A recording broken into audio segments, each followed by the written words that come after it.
acid is arriving with the challenger.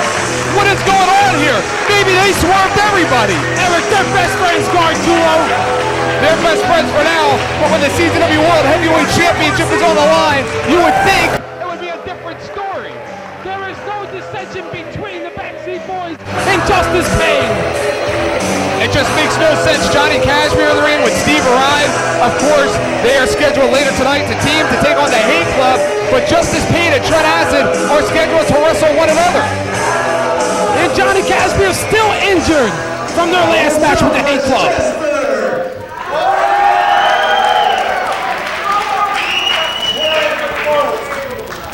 Your supposed main event here tonight is the CZW champion, yours truly, against the #1 junior in the world today, Mr. Trent Acid. That's right, Eric. It's going to happen tonight. However, there's going to be a little disappointment tonight.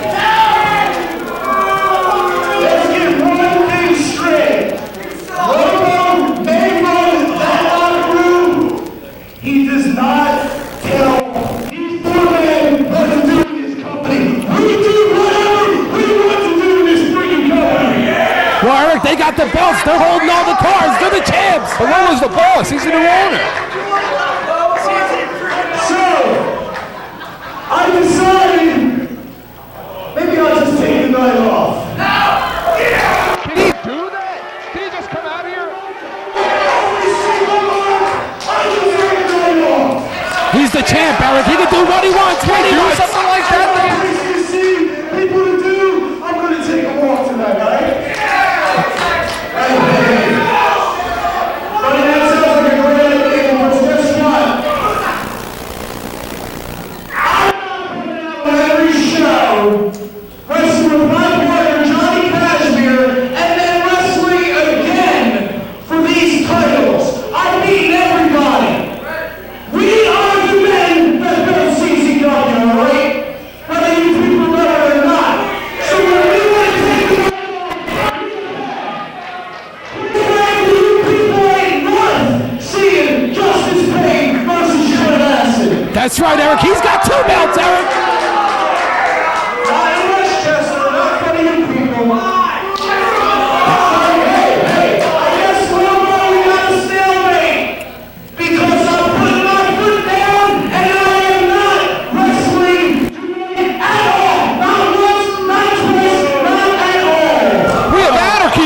CZW, we have utter anarchy. Here comes the boss, Eric. Why would Trent Acid sacrifice his only opportunity at the World Heavyweight Championship because he's in Westchester?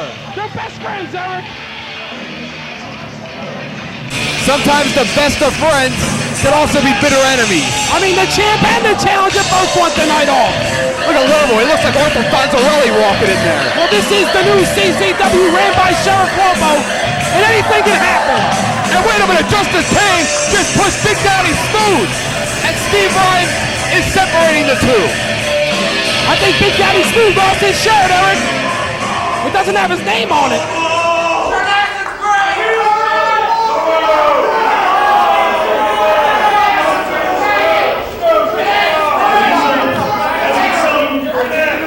Hurry up. As far as I'm concerned, you've had a medal for 5 months here, kid. Kid? Let's get the whole thing straight between us. This isn't when John Kennedy had control of the company, it's when Lobo has control of the company. It's not chaos in the back. I let us know my word is law. Well, he is the boss, Eric.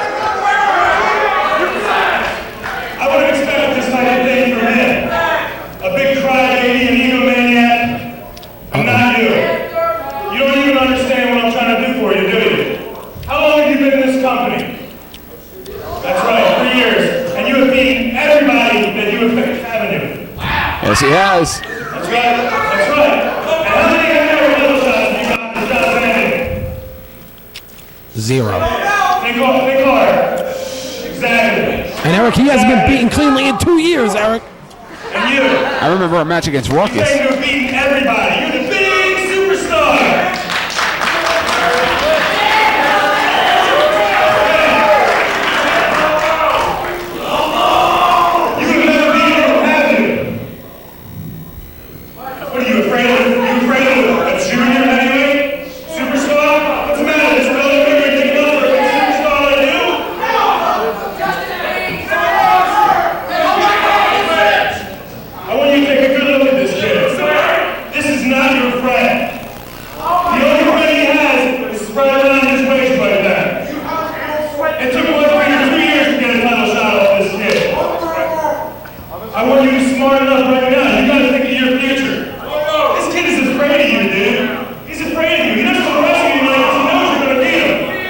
He's absolutely correct. You are mad.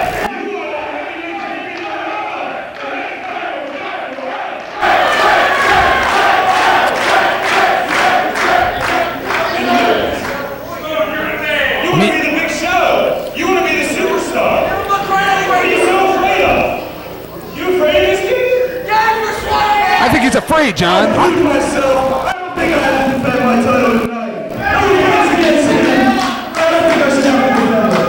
You're cool with that, right? You're cool with that. Dude. Justice Payne's beating just about everyone, Eric. He's not afraid of anyone. He's beating everybody except Tread Acid. Never, ever has he wrestled Tread Acid in a singles contest. But Tread's a junior heavyweight. No. You do have a really good point. John Cena never gave me the opportunity that I really wanted, and that is to be the heavyweight champ of CCW. See, he wants it. I think I'm going to have to take it up with that title shot. Wow. I think Lobo's trying to start a family feud, Eric. It's on. It's on. I wonder who's that Cashmere has. Probably only in his own. So we're going to see it tonight. And Eric, that perhaps is going to be the greatest title match ever. Tread Acid and Justice Payne. It's going to happen here tonight on Fake You TV.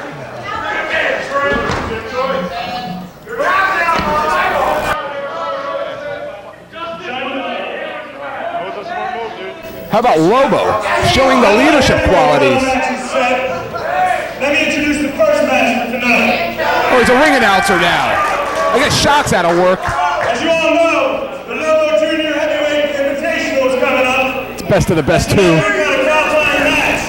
I thought the 3 boys from Tennessee, and they're going to show me what they got tonight. I'm going to be watching all night long to see what my boys are really made of. So let's start this shit.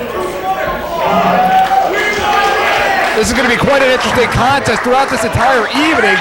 Lobo is going to be scouting firsthand prospective junior heavyweights to be involved in his Lobo Junior Heavyweight Invitational, what I'd like to call best of the best, too. Eric, best of the best was when John Zandig was here. The John Zandig era is over. It will never die. It will never die.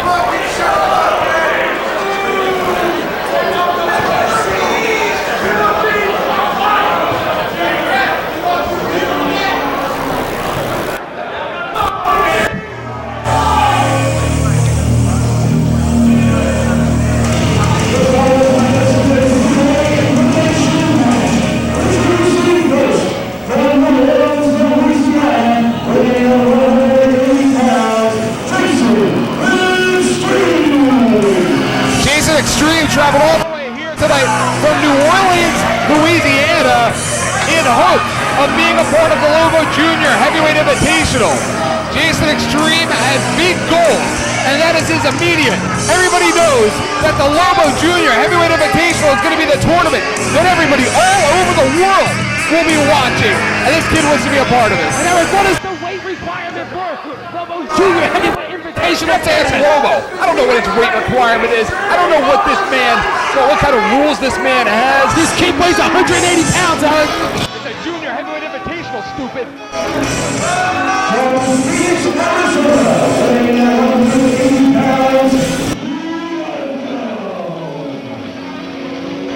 And again, another man from New Orleans, Louisiana, Loco, heading to the ring. This is going to be an outstanding matchup here with 3 prospective junior heavyweights to be involved in the Lobo Junior Heavyweight Invitational.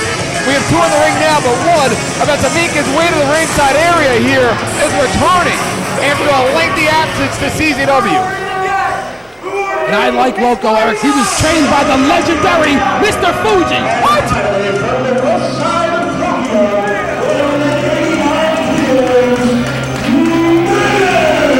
Are you sure you don't mean Mount Fiji? Oh, here he comes, the Blackanese assassin, Eric. Blackanese, you can't say that. He's Blackanese. You can't say that.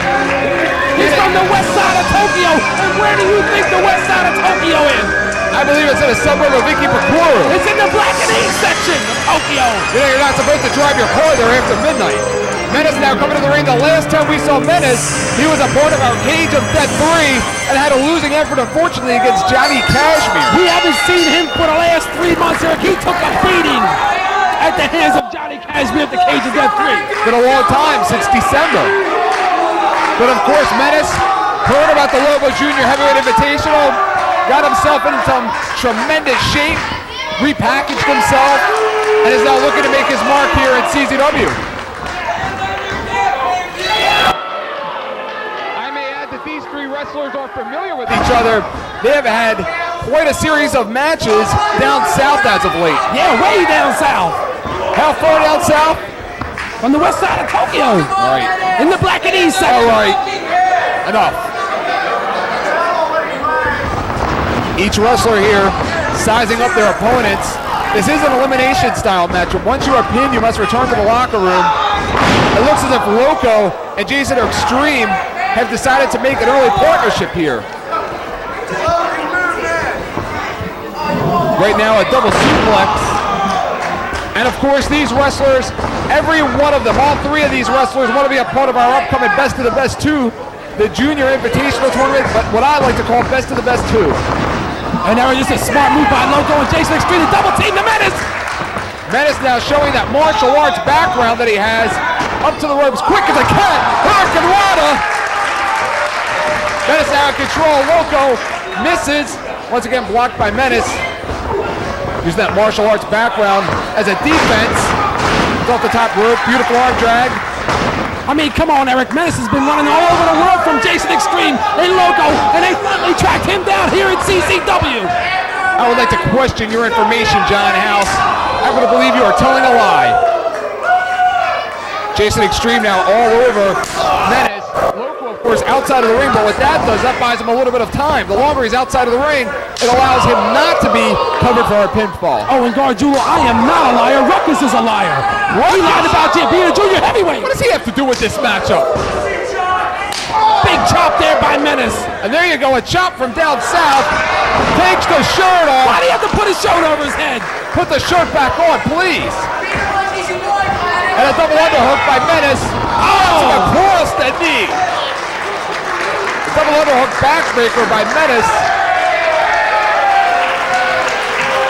Menace looks great.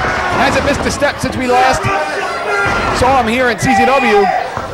Big snapmare. Takes over Jason Extreme. Split-legged moonsault. That's going to be it for Jason Extreme. Wow, he kicked out. 2 count there by Brian Logan. And Loco slowly getting up to his feet. Loco now all over Menace with some vicious right hands. And another, a sledgehammer to the back of the head. Loco right now takes Menace across the ring. Big boot by Menace, reverses things. Menace now up, quick as a cat. Big leg drop. And Loco don't too Loco right now, does he? Menace not holding anything back, knowing that he has an opportunity to be a part of that upcoming Junior Invitational Tournament. Big monkey flip. Almost tossed him outside of the ring. Big Menace. Menace now with a kick to the midsection. Oh! CZW right now, the place to be, whether it's the upcoming Best of the Best 2, whether it's our next show we have coming up on May the 11th at the CZW Arena. It doesn't matter if we are here, if we are in Westchester, Pennsylvania, like where we are tonight, in Philadelphia, if we're in California, if we're in Japan. CZW is the place to be right now. And don't forget, starting this summertime in June, we're going to be in Hamburg, Pennsylvania. Yes. Menace crouched on the top rope. That was good. Menace deserved that, Eric. That may disarm some of his high-flying arsenal. Did you hear Menace's head clunk on the hardwood floor here? Absolutely. Jason Extreme now. Oh! The reverse DDT. That was extreme. Jason Extreme now going up top. Extreme move to the floor. That was an extremely nice moonsault, Eric. Loco now in the ring buying some time. This is exactly what CZW is all about. All three of these wrestlers left absolutely nothing down south in order to compete tonight for a prospective opportunity in that tournament. Whoa! Loco now with the somersault off the top. Loco sees the opportunity, Eric. He has had no offense in this matchup. A somersault tope suicida. Menace now holding his midsection. Looks like he received the brunt of that attack. Loco and Jason Extreme now taking liberties with each other outside of the ring. I mean, I thought Menace was gone from CZW. And of course, a big right hand by Jason Extreme. Menace now looks to be setting something up himself. Menace now, wait a minute, quick as a cat, up and over. That somersault plancha. What do you say something, House? Am I going to talk for the next 2 hours on this broadcast? Yeah, look at Menace, Eric. He wants to go and beat him up while they're down. Menace taking advantage of an opportunity. Menace now all over both of his opponents. Menace now slides into the ring. Menace now goes up top. He's trying to grab Jason Extreme by his hair. He doesn't have any hair, Eric. We have seen him do this in the past. This is called the Stooplex. Menace nails the Stooplex. Looks like it took a little something out of himself. Menace has enough presence of mind to roll over and make the cover, but Loco is there to break it up. Possibly not such a smart move by Loco. If Menace would have pinned Jason Extreme, Extreme would have been eliminated, and Loco could have seized the opportunity and maybe taken advantage of Menace. Well, Eric, I don't know what happened. It looked like Loco and Jason Extreme had a plan at the beginning of this match. They double teamed the Menace. How about that extreme leg sweep there? That was extremely beautiful leg sweep, Eric. Jason Extreme now up, high cross body and a miss. That was extremely stupid. Loco now goes underneath. Has him set up for a pile driver. Yes! Yes! Did you see the impact that it had on Menace? Menace's whole body. Menace has got to be at least 3 inches shorter now. Loco now has him up for the Loco driver. That should be it. Oh, see? Menace had to ruin it. This Menace is a menace. Menace now picks up Loco, sends him into the turnbuckle. Menace now with a big boot to the face of Jason Extreme. Oh yeah, after Loco did all the work on Jason Extreme, Menace wants to run over there now, beat him up. Jason Extreme just hanging on by a thread after taking that Loco driver. Menace now sends Jason Extreme into the ropes. Has him up, drops him. That was a cheap shot. You gotta do cheap shot there by Menace. You gotta do whatever you have to do. You can't win cheap. That's Menace's motto. You can win however he wants. Has him set up maybe for a superplex here. Big roundhouse kick. Takes Loco off his feet. What an effort here tonight by all three. I mean, everybody wants to be a part of the Loco's Junior Invitational Tournament, Eric. And Menace countered as he went for that top rope Hurricane Rana. Jason Extreme now. It's up in the air. No, Loco blocks. Loco now up. I do have to say, Eric, I'm impressed with Loco and Jason Extreme on their debut here in CCW. Loco has him up in position. He likes to call that the cherry popper. Oh! The cherry popper. He just popped the cherry of Jason Extreme. And that should be it. After a Loco driver, now a cherry popper. How much more can Jason Extreme handle? Menace now with a spinning heel kick to the back of Loco. He ambushed him, Eric. He ambushed Loco. Call it like you see it. Menace now drops him across the knee.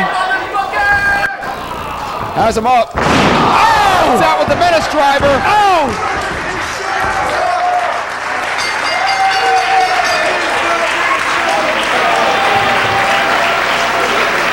Menace wins with the Menace driver, but I believe he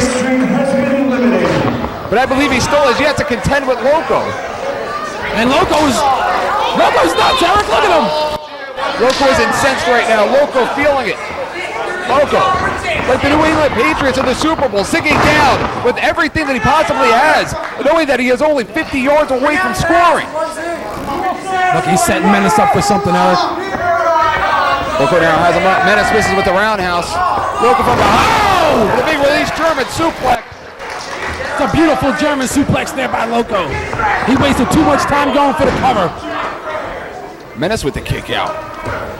Menace now has to be going on pure adrenaline at this point. I mean, Menace has taken a beating, Eric. You got to give the man some credit here. Oh, absolutely. And another release German suplex. Right on the back of his neck.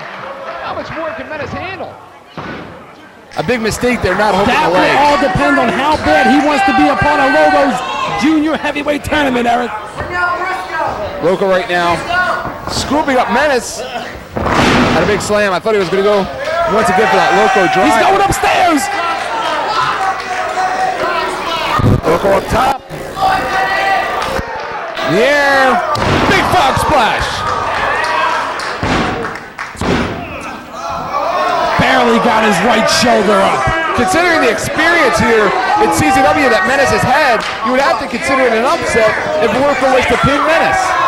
Well, Loco and Menace have been feuding all over the country, Gargiulo. They are no strangers to each other. They hate each other. And remember, no spot in this tournament is guaranteed by a victory here tonight by anybody. This is just a scouting opportunity that Lobo is taking and looking at these three wrestlers and now these two. That's right, Lobo's the boss. He says who's in this tournament and who's not. Loco now asking the fans if they want to see Chair. Menace now hangs on sunset flip. One thing's for sure, I know Ruckus won't be in the tournament this year. All right, enough about Ruckus. He has nothing to do with this matchup. He has nothing to do with this matchup. Swing and a miss. Menace with an arm drag. Holds on. Rolls over. Trying to put the shoulder of Loco down. Unable to. And Eric, both Menace and Loco have taken a beating in this match. Loco on the receiving end of a pretty vicious pile driver there by Menace. What's Menace doing with that chip? Could be anything. We've seen Menace in the past use that kamikaze. Uh-oh.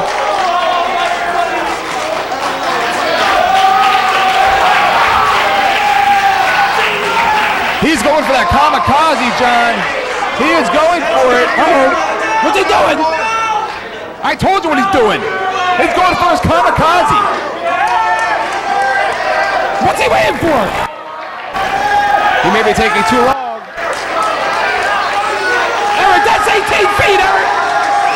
That's 18 feet. Oh! Kamikaze. Oh! That's 18 feet, Eric. How many feet is it, John?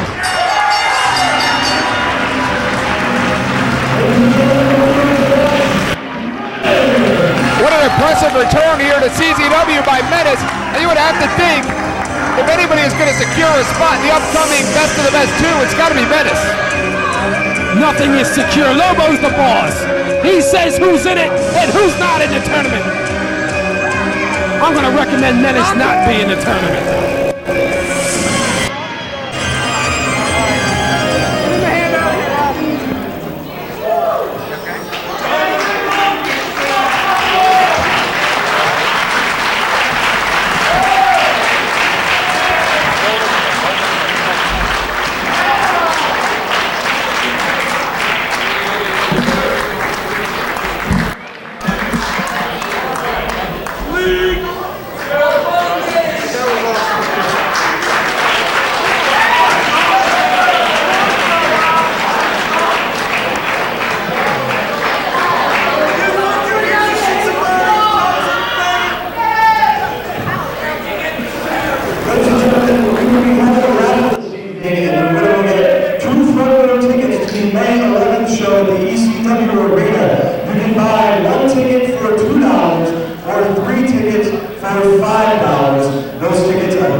announcement that they dished out on one another and put their differences aside, reformed their team, and have found a new comrade in the Rockin' Rebel.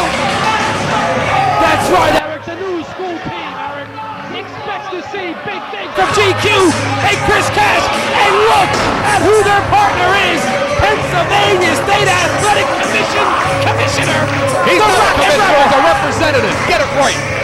He wishes he was the commissioner. The Rebels never met a microphone he didn't like.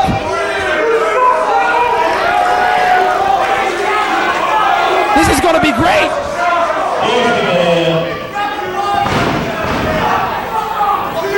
I can see you on the packed house. I guess it's because the pickup truck out on the Apple farm wouldn't start today.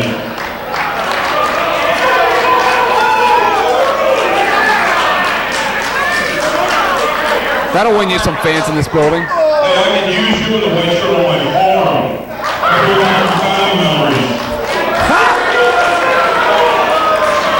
That was funny. It's like a night at the Apollo in here. And you, Bartok, I forgot what you did to me before. Oh, those two have a history, John. Yeah, Hartog is fat. Heard a Rebel threw fire before it robbed Hartog. Hey, buddy, sit down. Your mouth's going to be clicking out a little bit more, okay? This is the Rockin' Rebels' first official match back since the winter of 2001. Yeah, honey, I know I can shut you up, but your boys will get pissed off real quick. And what a return.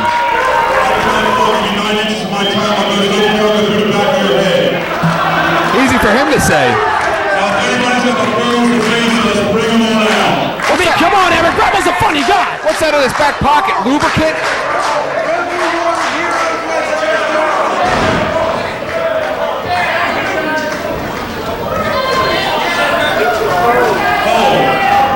One thing I forgot.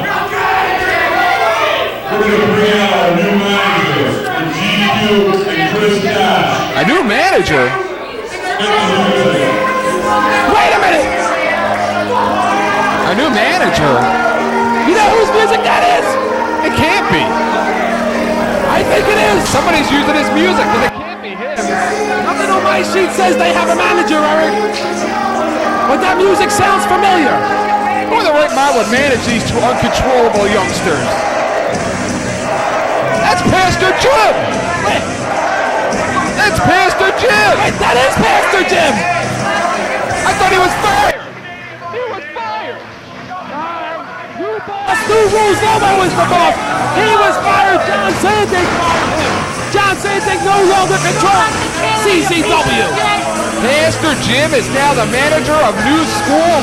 That is unbelievable. And you gotta remember, Pastor Jim always had the plan, Eric. But he is yet to reveal it to us, John. I have listened to him talk for hours and hours and hours, but yet he has still to reveal that plan. Here he goes, yes! We're gonna hear the plan. I think we've had enough talking, so why don't we get those three panties out of here so we can Did he say freaking? Spoken like a true man from South Philadelphia.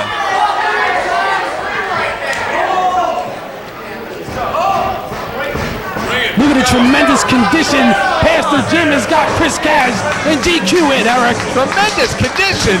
What do they weigh, a combined 150?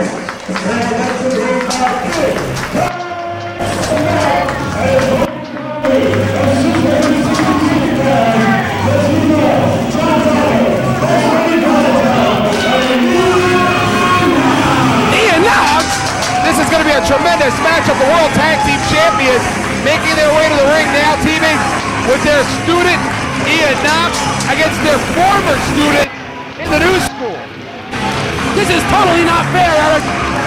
BD should be putting their titles on the line against teams like the Hate Club, the Backseat Boys. But no, they want to weasel out of tag team championship matches because they know they will lose those Why titles. don't you talk to your Sheriff Lobo, your buddy back there? He's the one that makes the matches. And your blue chipper. That's right, the blue chipper Ian Knox. Of course, Ian Knox, GQ, and Chris Cash made their debut here in CZW about 6 months ago.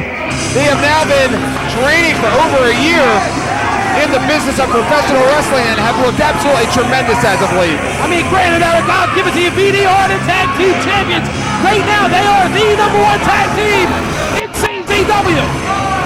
But what is going to happen on May the 11th when they got to defend those titles against Nick and Nate, the Hate Club? Well, May the 11th is in the future, but tonight we are talking about Westchester and a big 6-man tag. And this didn't take long to start. And what about the intangible on the Rock and Rebel in this one? I mean, there goes the experience that the new school team needed. And the Rock and Rebel brings the experience to this 6-man tag match. VD, of course, current holders of the World Tag Team Championship belts here in CZW, defeated the Backseat Boys several weeks ago. VD, of course, trained for over a year in order to win those tag team belts. The Rebel's tired, Eric. Hold up! Shut up, you fat piece of crap. I mean, the Rebel's tired, Eric. He wants to take a break. How much you paid for that chair? 20 bucks? With the ass like yours, you paid 60.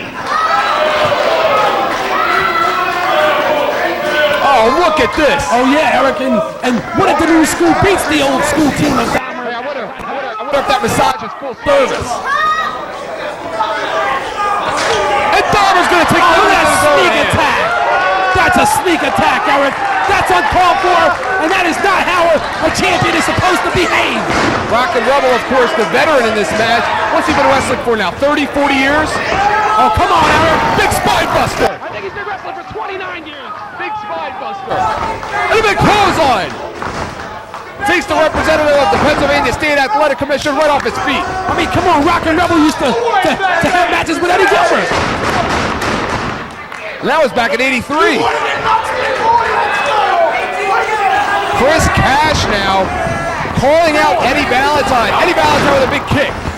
Eddie Valentine now with a 3-point stance. I mean, Eric, I gotta tell you, the new school team, GQ and Chris Cash, have been waiting to get their hands on Dahmer and Valentine. They got something to prove to the old school team. They wrestled Valentine and Dahmer just a few weeks back in the ECW Arena, now known as the CZW Arena, and lost. You always gotta bring that up, Eric. They almost won. Yeah, sorry. They almost won. Sorry for bringing facts up. And Ian Knox's knee just buckled. Yes. Ian Knox looks like he may be having knee problems in there. Oh, yes, he does have knee problems. Right now, he has a problem with GQ. Chris Cash and GQ now seizing the moment and taking advantage of Ian Knox's bum knee. No matter what you like about Chris Cash and GQ, they both hate Ian Knox, Eric. I don't like Ian Knox. I don't think Ian Knox likes them at all. I don't think anyone likes Ian Knox. We've heard the stories, John, about what used to go down in the CZW Wrestling Academy, that those wrestling training sessions would turn into Pier 6 brawls between Ian Knox, GQ, and Chris Cash. They hate Ian Knox, Eric. Rock and Rebel with a big chop to the back. You got to watch out for the chops of the Rock and Rebel, the hardest chopper in the business. With a big he let this be. Rebel now with the cover. Maybe Rebel might try to get into Lobo's Junior Invitational Tournament. I think he may have to drop a few pounds.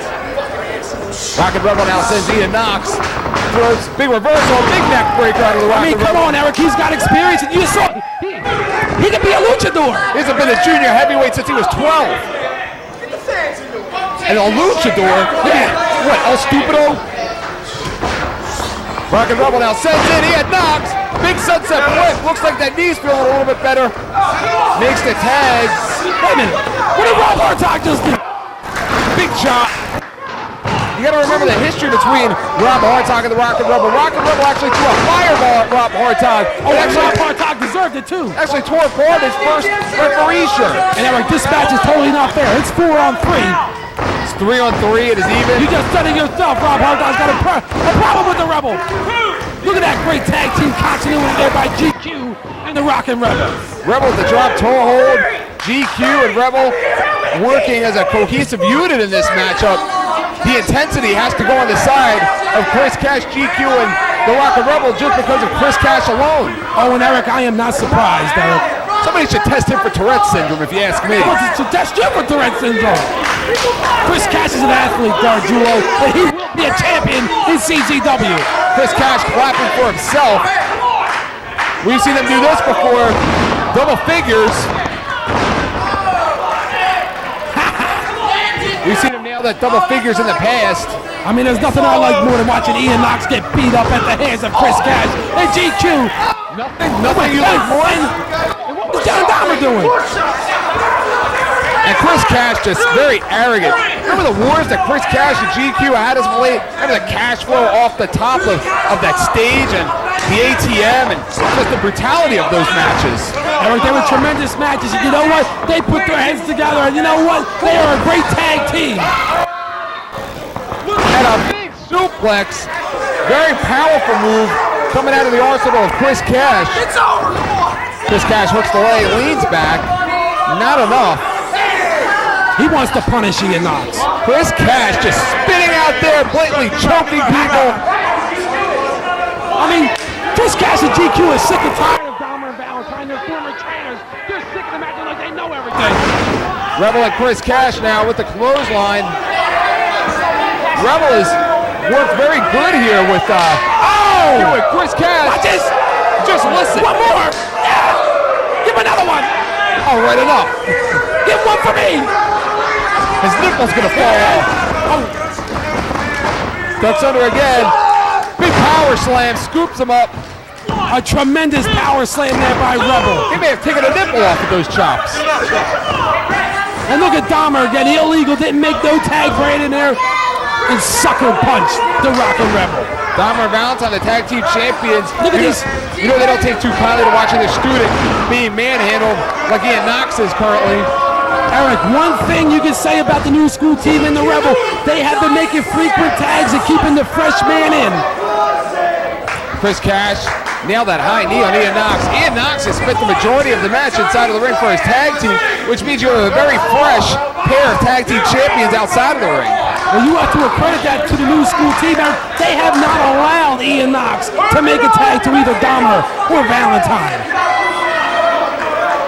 I may not like them, but I will say this about new school. They are looking better every time out. Uh-oh. Ian Knox now has him in position for that off switch. Nails the off switch. Oh! But does he have enough to get over there and make the tag? Can Ian Knox turn himself on from that off switch?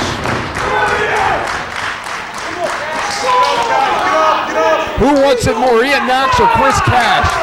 Who has enough left? It looks like Chris Cash is going to make the tag. Chris Cash tags in the Rockin' Rebel. Oh, no, wait a minute. He tagged both of them. We got a pair of tag champs in the ring right now. One of them's got to get out of the ring. Look at a fire from Eddie Valentine. This is totally illegal. Rockin' Rebel now calling out orders like a drill sergeant in there. Triple team maneuver here. Dahmer ducks underneath. A triple German suplex on the team of Ian Knox and BD. This isn't fair. This is not fair at all. Eddie Valentine now has the Rockin' Rebel. Ian Knox now has Chris Cash in position for that high five. And he is fighting it off. He is fighting it off best he can. Eric, how come Hartog's not putting a 5 count? He's busy. Dahmer now with the high five. No! The HIV.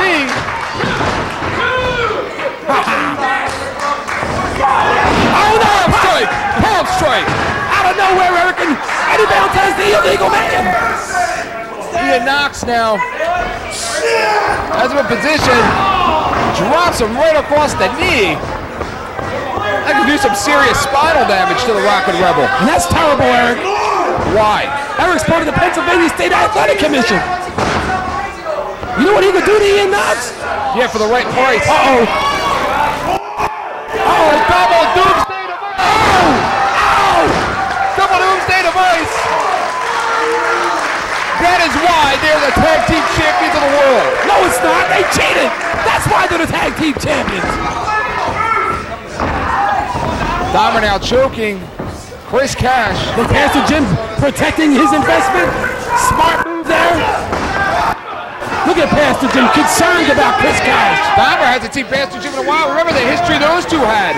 Remember it going back to the summer of 2000. Pastor Jim and John Dahmer have quite a history. And Smack's gonna get him some. What Dax is going to get him a little something. A little bling bling. Look at John Dahmer manhandling Chris Cash. That is not fair. John Dahmer is just a man incensed. What was Eddie Valentine doing with that chair? Nothing, but Ian Knox just nailed the Rockin' Rebel with it. And again. Look at him fired. This is not good, Eric. John Dahmer, the chair over the back, and another. This is not good for the new school. We're past the gym. It is breaking down Westchester. I mean, what did Pastor Jim do to deserve this? He showed up. Ian Knox again. You notice who's swinging the chairs? The insecure champions. Ian Knox again. Ian Knox showing a lot of fire in this matchup. Oh, and don't think the Backseat Boys haven't forgot about those tag team titles. I think the Backseat Boys have other problems than what we saw earlier.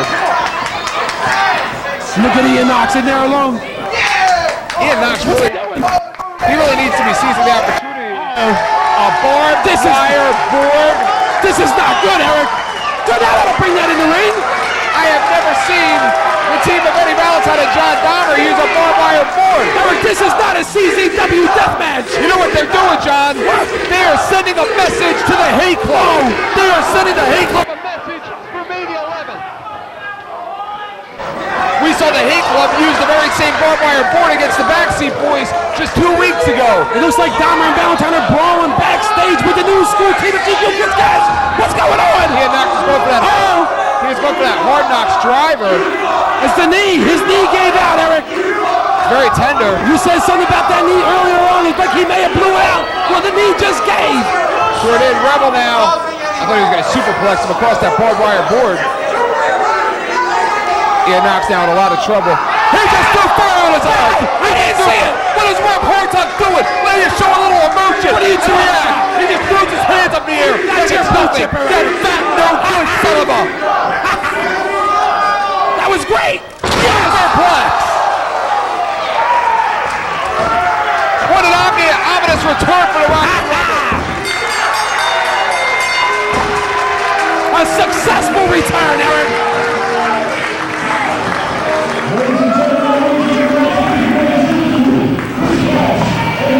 You know what, John? Rob Hartog should be investigated. No, what are you He should be talking about? investigated. What are you talking about? For blatantly ignoring that fire in the eyes. Rebel won, Eric. He just destroyed Ian Knox. I'm calling for an investigation.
Burke making his way to the ring. The last time we saw Nick Burke was in a losing effort to Trent Acid.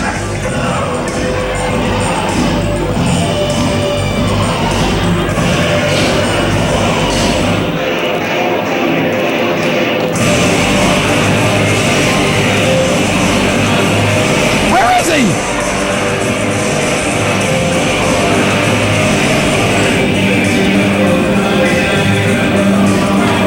Wait a minute. What the hell did he do to his hair?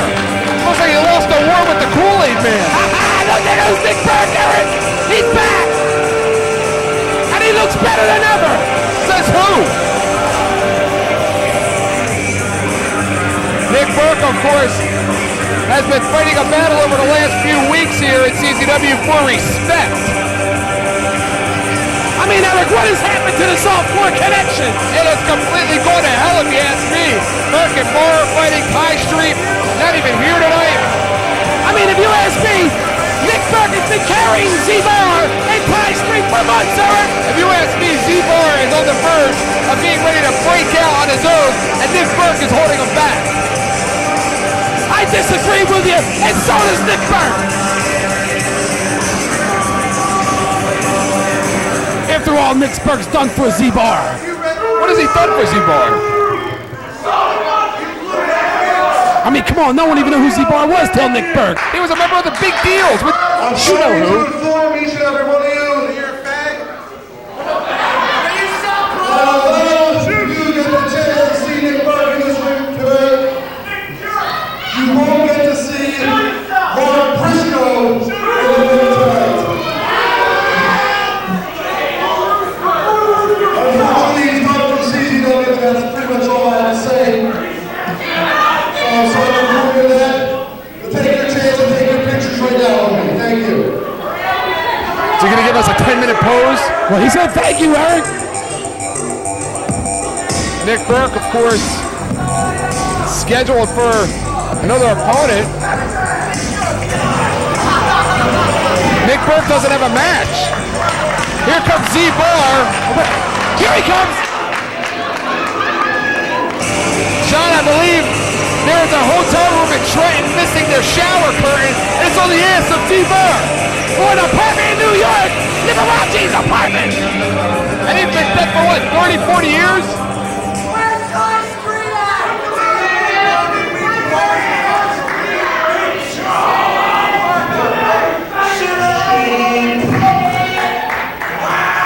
Nick Burke, don't worry about it, don't worry about it. Everybody came to Westchester tonight. This is the softcore connection. Nick Burke, Z-Bar, What? I told you. What the hell was that? There's definitely, the softcore is stronger than ever. Now, I know you found over in Westchester was nothing.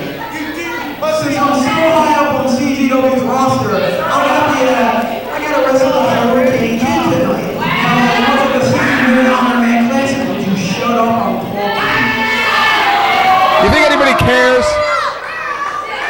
I don't feel like wrestling. I know you were one of these nowadays. I don't mean you do a little three-way down from Hurricane Kid, but you don't know that. Oh, yeah. Me and you, three-way dance, that will make it elimination style. I'll let you know. You're the champions tonight. Hey, man, did you see that? It's collusion. It's collusion. Wait a minute, did Z-Bar just say he needed help to beat up the Hurricane Kid? This is a conspiracy.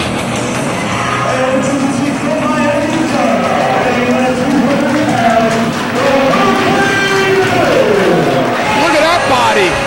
Tremendous condition. Look at the Hurricane Kid. Look at those guns, Daddy. Those guns are shooting blanks. With a body like that, who needs clothes, right? All right, he's gonna hurt himself. I mean, look at the line down the middle of his chest. I think that's a yellow streak on his back. That's called conditioning, Eric. Look at him. Oh, is that what it's called? Speaking of conditioning, Z-Bar looks in tremendous shape. Oh yeah, he's about 50 pounds heavier than the last time we seen him. I mean, come on, Eric. I saw Hurricane Kid in the locker room. He did about 750 push-ups, about 2,000 sit-ups. sit-ups, okay? And look at Nick Burke. He probably put on 7 pounds just from lunch today. Look at the muscle mass on Nick Burke. I heard since lunch he has gained 7 pounds of muscle. That's what he was telling me in the back. He told me last night in his sleep he gained another 5. I mean, Eric, what happens to his hair? It's not going to work. A power game with the Hurricane Kid and Nick Burke. The Hurricane Kid has this illusion that he thinks he's 350 pounds. I mean, his finisher is the choke slam, Magarjulo. Hurricane Kid now holding his back. Big arm drag takes Z-Bar off his feet. Oh! Big clothesline. Big boot to the face. This is just a disgrace. I mean, come on, Eric. We got a minute, Eric. This is a good fight. For who? I mean, this is what we get paid to do. Sit here and watch people get beat up. Well, we're definitely going to see that tonight. Oh! They're lighting this poor kid up. This is just not right. All right, I've seen enough. I mean, look. He kicked up 3 times, Eric. I've never seen the softcore connection look this good. Just so happens to be the fact that wrestling somebody that's about 100 pounds. All right, enough of the gyrations. Save it for the after party. Look at the guns on Nick Burke, Eric. What is he, speaking Lithuanian or something in there? I mean, Eric, how come Z-Bar doesn't have the softcore colors? I guess he's not as dedicated to the softcore connection as Nick Burke is. Z-Bar with a big forearm to the back. The Hurricane Kid. Z-Bar follows him in. Up and over. Not too smart. Takes the feet out right from under Z-Bar. That was a smart move there by the Hurricane Kid. He knows he can't outpower him, so he's going to have to try to outsmart them. You got to watch out for that rolling kamikaze if you're the softcore connection, the rolling kamikaze from the Hurricane Kid. I mean, Eric, it can't really be too hard to outsmart the softcore connection. I mean, come on. I mean, they're dummies. What are you trying to say? I mean, they graduated with a BA in stupid. I mean, Nick Burke is a former world champion, but I mean, he's not really all there. The Hurricane Kid now taking risks and liberties.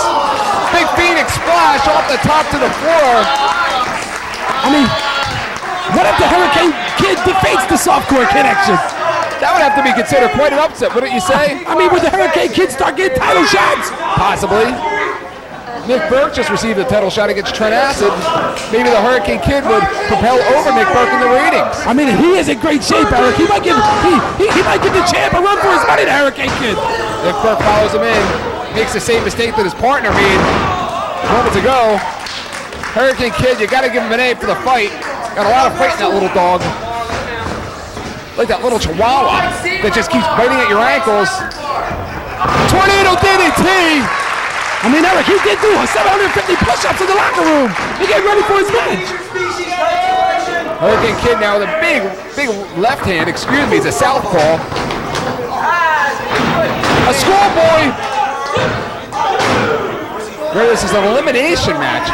So that means if Nick Burke pins the Hurricane Kid or if Z-Bar pins the Hurricane Kid, they still have to wrestle each other. But Z-Bar promised Nick Burke a victory. Boot to the face there by the Hurricane Kid. Here we go. The rolling kamikaze. Nick Burke right now is in a lot of trouble. I mean, who would have thought? Oh! The softcore connection are not supposed to use chairs. That's bogus. That's bogus. The softcore connection are not supposed to use chairs. Eric, he broke that chair over the head of the Hurricane Kid. He broke the softcore connection code of honor by nailing him with a chair.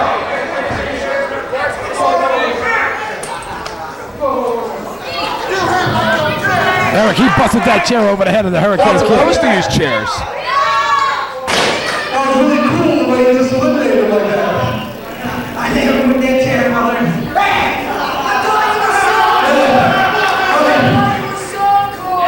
What's poppin', man? That's not softcore. You get tired with the chair anymore? Is this guy with the chair this time? Or your sexual innuendos? I guess that's a yes. I think Nick Burke's about to get fluffed. But wait a minute, that's not softcore, Eric. Let me break it down for you. Technical ability, I'm softcore. But everything else, and I mean everything else, is hardcore. I'm sure his parents are real proud. We should be a tag team anymore.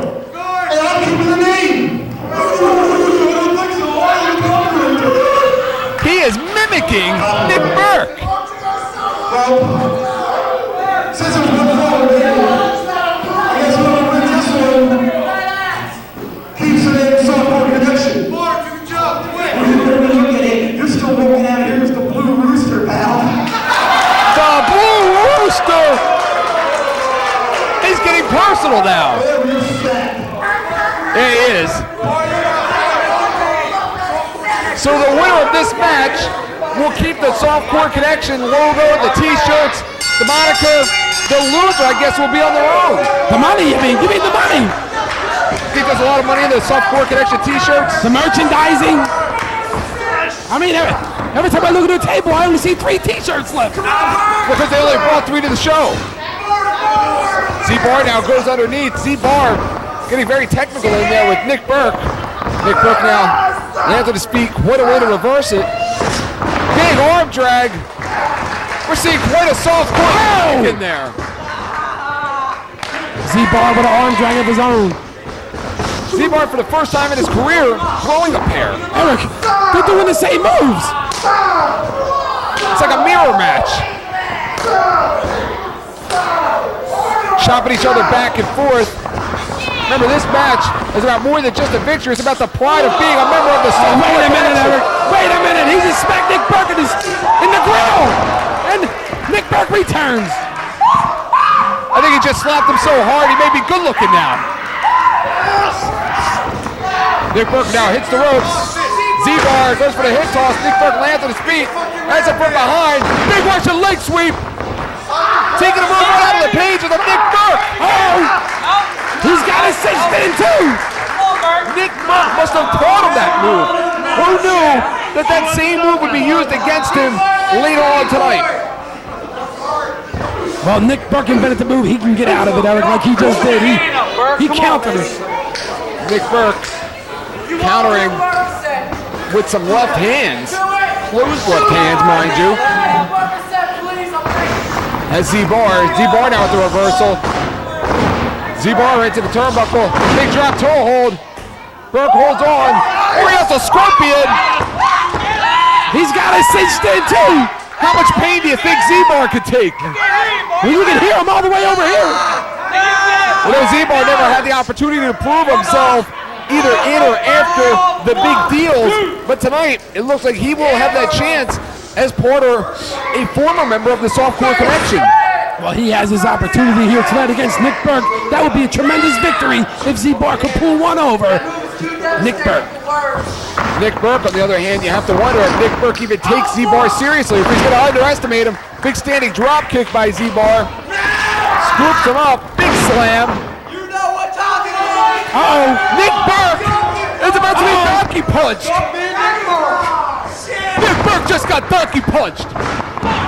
He's giving him a face full of something. Hey, Eric, that was the first time Nick Burke got donkey punched? I have a feeling it wasn't. Still not enough for Z-Bar to win the Softcore Connection title. Chipo de Mero, you know what that means? What? It means something. I can't say that. Big knee to the midsection. Z-Bar, of course, has the honor of being the only wrestler ever to be censored on Samurai TV over in Tokyo, Japan. Big face drop, sits out. Nick Burke scoops him up, slams him in the middle of the ring. Big somersault leg drop. Z-Bar looks like he was in the same position that he was probably before the match started. Big 2 count there by Rob Hartog. He's calling for the Burke driver. Nick Burke wants to end it all. If Z-Bar receives this Burke driver, you'd have to think it would be the end of the match. Burke driver! Burke driver!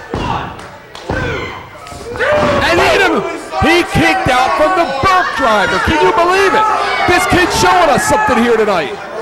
Nick Burke can't believe it. Look at him. He's gonna try to do it again. I cannot believe he kicked out of the Burke driver. Once again, position for the Burke driver. Z-Bar hangs on.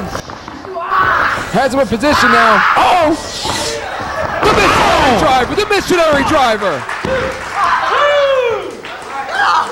And Nick Burke The 2 count there, Eric. Nick Burke was just driven missionary style by Z-Bar. You know, sometimes I don't even know if Rob Hartog can even count to 3. I don't know if he's smart enough. Z-Bar now going once again to that missionary driver. Nick Burke now spins out of it. Has it for the Burke set. No, Z-Bar's red slides through. Has it for the fluff. Nick Burke now. Burke set. That should be it. He can't count to 3. Take one at Kobe in the morning.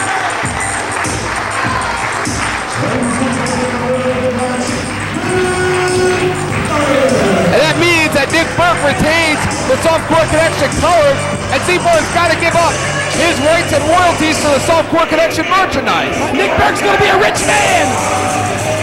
He'll keep all the money for himself. What about Ty Street?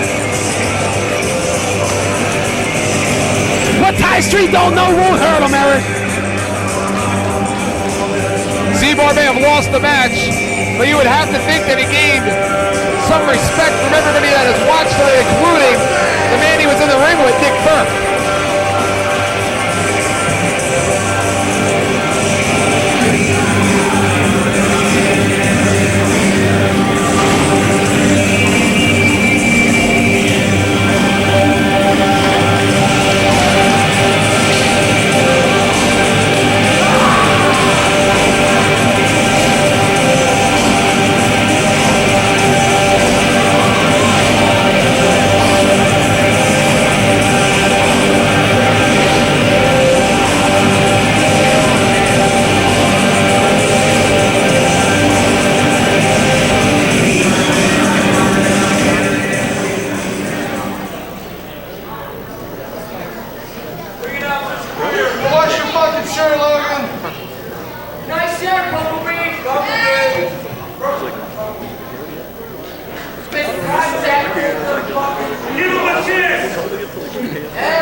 The Quebec New Breed, consisting of DJ Sick and L Storm, they are scheduled to take on the Hardcore Ninjas, who hail from Montreal, Canada.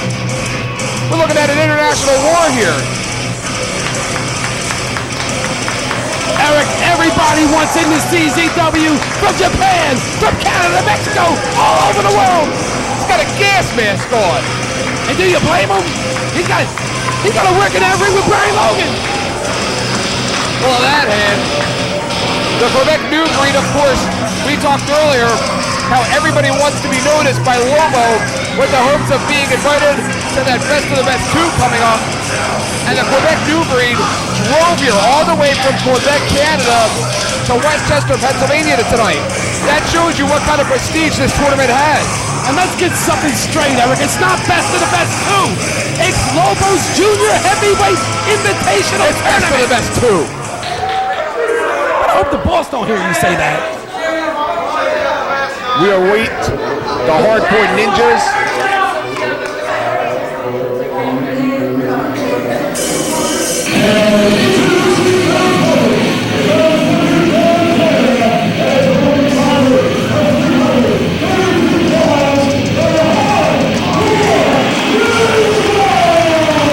The CZW fans have been buzzing ever since the Hardcore Ninjas were announced to be debuting here tonight in Westchester, Pennsylvania. They have quite a following here in CZW. They're from where, Eric? Where are they from? Montreal, Quebec. But wait a minute, they were trained in Japan. They were trained They're ninjas. but they're from Montreal, the Montreal Ninjas.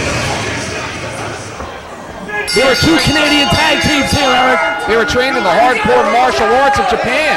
I mean, what kind of name is DJ Sick? Why don't you ask him? Looks like it's going to be DJ Sick starting it out with, wait a minute. Yes! Why can't he just show up and then his music playing? What kind of egomaniac is he? Because he's the boss, Eric, that's why. Look, he's got glasses on! We already lost about 3 or 4 investors since he's taken over the company.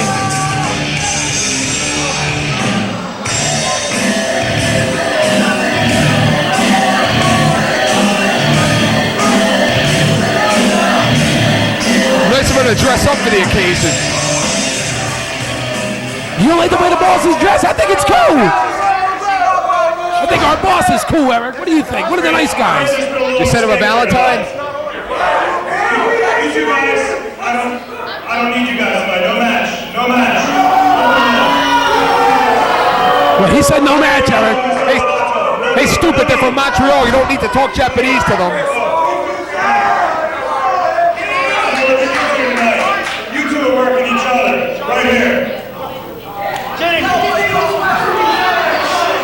You'd have to think, John, that all along the drive from Montreal, they were going over strategy on how to defeat these hardcore ninjas. But never in their wildest imagination would they have thought that they would be pitted against one another here tonight in Westchester. This has to play big in the heads of both DJ Sick and El Storm. I mean, Eric, look at DJ Sick. He has a broken right arm. And he has a cast on his arm. DJ Sick wrestling with a broken arm.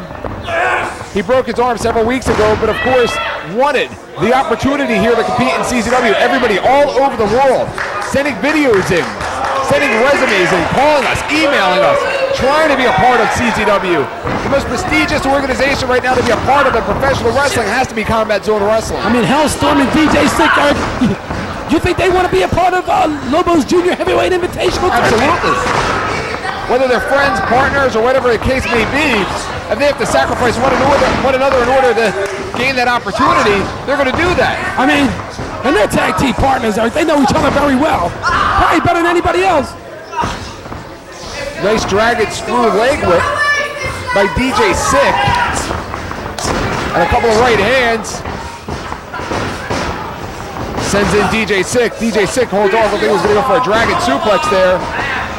Spins around, holds on to the headlock. Again, they rode in here all the way from Quebec, Canada. Scheduled to take on the Hardcore Ninjas. Now, they got planes in Canada, Eric. I'm not going to answer such a stupid question. Sits out with a spine buster. Ran into a Boston Crab. Very bad ring location, though. It allowed Hellstorm to grab the bottom rope. DJ Sick now, sending El Storm in. El Storm with the reversal. Big Hurricane Rana. Beautiful. You'd have to think if there's anybody in that locker room that knows DJ Sick, it's got to be El Storm. El Storm over with a suicide dive. Same goes for El Storm. I mean, Eric, they did not come here expecting to work each other, Eric. Absolutely They not. were prepared for the Hardcore Ninjas. You never know what to expect when you enter the building here in Combat Zone Wrestling. It could be anything. Especially now that Sheriff Lobo is the boss, Eric. I mean, stocks have gone up in CZW. Says who? My paycheck is going I up. lost $3 a share. Oh! Look at the velocity. And Eric, there are no pads on this floor. This is solid hardwood flooring Absolutely not. here in Westchester. Remember, DJ Sick wrestling with a broken arm. I wonder if he's going to use that cast at some point during the match. We'd have to think that El Storm would know better than anybody to go to work right on that arm of DJ Sick. I mean, I don't think he really wants to injure his I mean, come on, Eric. His opponent tonight is his tag team partner. That's what it may come down to. It may come down to the sportsmanship between these two that will prevent El Storm I want to see from work on that arm. I want to see DJ Sick start throwing some right hands. And look at that. That could separate the shoulder right there. I mean, come on, Eric. They were tag team champions over in Canada. Yeah, well, that means nothing. DJ Sick showing athleticism there. Comes off the top rope with a springboard missile drop kick. I mean, he wants some respect, Eric. These fans haven't given him any respect at all. If you want respect at CZW, you can only get it one way, and that is by earning it. But I guess he's got to use the cast there. DJ Sick perched up there with a beautiful leg drop. I wonder if El Storm requested that of the DJ. He's going to injure his own partner, Eric. Whatever it takes to be noticed by Lobo and be granted an opportunity to participate in that Lobo Junior Heavyweight Invitational. Big boot there by El Storm. DJ Sick is handicapped, Eric. He shouldn't even be in the ring right now. He should have taken the night off. El Storm's Tornado DDT was blocked. Again, that's what you see from regular partners. You see them blocking each other's moves, knowing counters for each other's counters before they even make the offense. What's he doing? Has him up off the top. Oh! Hurricane Rana to the floor. Excuse Did you see that? Excuse me. His head just bounced off the hardwood floor. Again, they are holding nothing back in order to be granted an opportunity tonight. Maybe that's what it's going to take, John. It's not necessarily a victory here that will enable you to get an opportunity to be a part of that best of the best two, but it may be the kind of match you bring, the attitude, the work ethic that you bring to the ring. And listen to this crowd, Eric. Lobo claims that he will have a better junior heavyweight tournament than last year's best of the best. He claims he has a better promoter than Zandig, with a better eye for talent than Zandig, and maybe it's going to be something like that, flashy moves that will get you news. Eric, I agree with all the above what you just said about Sheriff Lobo. And it's not best of the best. Reverse suplex. That should be it.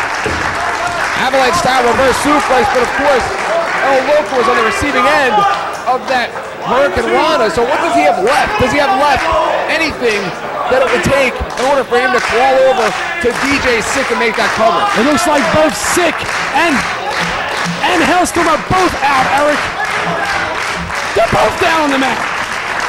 El Loco now crawling with everything that he has. Remember, DJ Sick has that broken arm.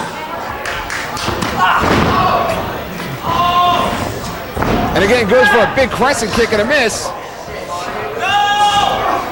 El Storm, drops him down with the Hellstorm. What are you trying to do, break his neck? Yeah. That's his partner. He doesn't care. The Hellstorm, not enough.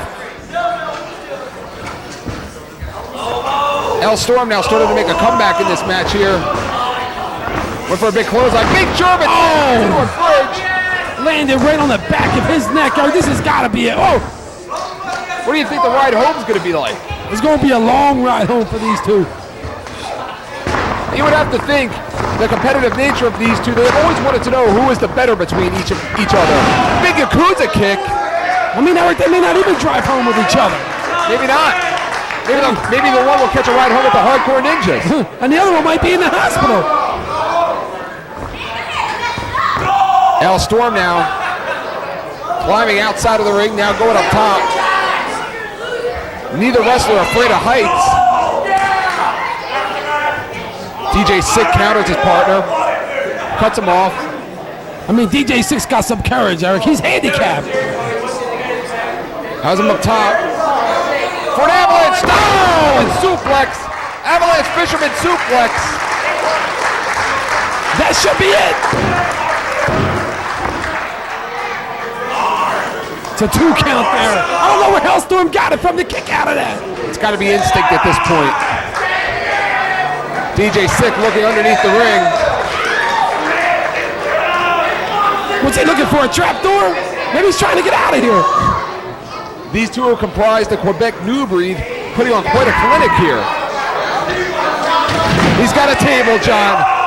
He's got a table. I mean, Eric, this is not good. They used to be the tag team champions in Canada. Of who? From where? DJ Sick now climbing up top. He's going to try and suplex his own partner. I mean, come on, Eric. I've seen their belts, Eric. They're plastic. Out to the floor through a table. Still not enough to get his partner over the top. That's because his arm's busted, Eric. He has a broken right arm. You're absolutely correct. And a big right hand. Oh, look, right another. DJ Sick continues to try and balance himself up top. Uh-oh. An avalanche going through the table to they trying to do? Kill each other? That may be what it's going to take. It may take a death. Wait a minute. Brian Logan now counts him out or is calling this a no contest. I mean, come on, Eric. Brian Logan might be doing these two a favor. They might end up killing one another. What kind of an impression do you think they made on Lobo?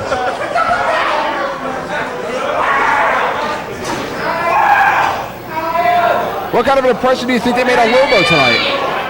Wait a minute, Eric. We might have problems here. El Loco looks quite surprised. The hardcore ninjas. Who's this? What are they doing here? I thought Lobo sent them home. The hardcore ninjas now all over El Loco. We got Quebec versus Montreal in there. DJ Sick now. Oh yeah, Eric, and you know as well as I do, them Canadians don't even like each other. DJ Sick now up top. It's not like here in the USA, brotherly love. DJ Sick about 20 feet in the air. Whoa! You gotta be kidding me! You gotta be kidding me! A swanton dive, 20 feet in the air! Excuse me, John! What happened, Eric?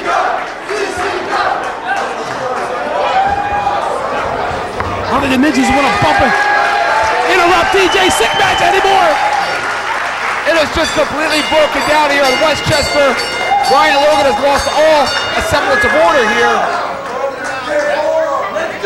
That may be what it took to guarantee him a spot in that upcoming Best of the Best 2. Eric, there are thousands of junior heavyweights across the world, okay, Eric? Everybody wants in the Lobo Junior Invitational Tournament. Easy for you to say. Now we're going to see the hardcore ninjas go at it here. Hey, wait a minute, they're trading right hands. I mean, Eric, which is ninja number 1 and which one's ninja number 2? Hardcore ninja number 1 is the one with the tattoos going up and down his arm. And if you were a broadcast journalist like myself, you would have done your homework and found this out. A big boot there by hardcore ninja number 2. Sends it, takes the feet right out from under them. Tremendous move there by ninja number, which one is that? Looks like ninja number 2 in the ring right now. As you and I both talked about earlier, they both trained extensively in Japan in the hardcore martial arts. What do you think the hardcore martial arts are about? I mean, come on, Eric, the ninjas are from Quebec, Canada too! Hardcore ninja number 1 takes liberties with his partner using that chair.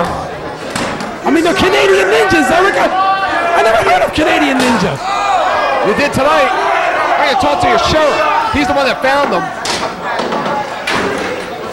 Remember, they were both fighting it out for that opportunity to compete in that upcoming Best of the Best 2. I mean, the fans for weeks have been talking about, posting on the internet, Eric. I've seen reports everywhere about these two, about the hardcore ninjas, and finally, they are here at CZW, they love and they're them. beating the hell out of each other. Our fans love these guys. Drops him, no, sunset flip. Hardcore ninja number 2 now, looks like he's going for a German suplex. Uh-oh. German suplex, no, victory roll, hangs on. And what are these two going to have to do to top what we just saw moments ago from DJ Sick? I mean, come on, Eric. They're like brothers, these two. They're ninjas. I wonder if they know what each other looks like. I wonder if they know how to talk to each other. Do they speak Japanese or Canadian? I think they speak American. Yeah, I saw you talking to them. Absolutely. Big roundhouse kick from Hardcore Ninja number 2. Hardcore Ninja number 1 has been on the receiving end of most of this matchup. Hardcore Ninja number 2, again, knew exactly what his partner was going to do before he accomplished or even tried to land that maneuver. Big right hand there by Ninja number 1. Looked like he was going for a tornado DDT of some sort. Ninja number 2 blocks it. Goes for that roundhouse. Again, another block. Calls him in. Oh! And he likes to call that the 360 DDT.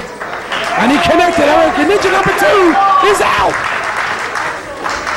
Maybe it's a move like that that Lobo is looking for. Maybe it's the work ethic. Maybe it's purely about winning and losing. Who knows what Lobo is looking for out of the contestants for his upcoming Best of the Best 2. He has already recruited the Super Dragon from the Epic promotion. He's already recruited B-Boy from Southern California.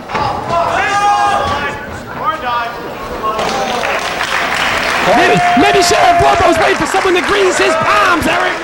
I think they talked to the Rocket Rebel about that. Hardcore Ninja #1 hits the Tope Con Hilo. Hardcore Ninja #1. I mean, come on, the Eric. plastic, he wants the metal. These ninjas are nuts. They're partners, for God's sakes. Oh! You're looking at two guys that have to ride home all the way to Montreal together. Hardcore Ninja #1 sliding Hardcore Ninja #2 into the ring. Not the two biggest wrestlers in the world, but full of a lot of fight. You know that each ninja wants that opportunity to participate in that tournament. I mean, Eric, the boss never said that whoever wins this match will be in a tournament. Not necessarily. Ninja Driver, the Hardcore Ninja #1. I mean, best of the best is a thing of the past, Eric. This is the Lobo Junior Heavyweight Invitational Tournament. Best of the best 2. And the best of the best died when John Zandig right, enough already. when he was fired. Have some respect when he for was the banished from CCW. Have some respect for the dead, will ya? Hardcore Ninja #1 once again. And a big crescent kick there, spinning crescent kick. Almost took his head off with that.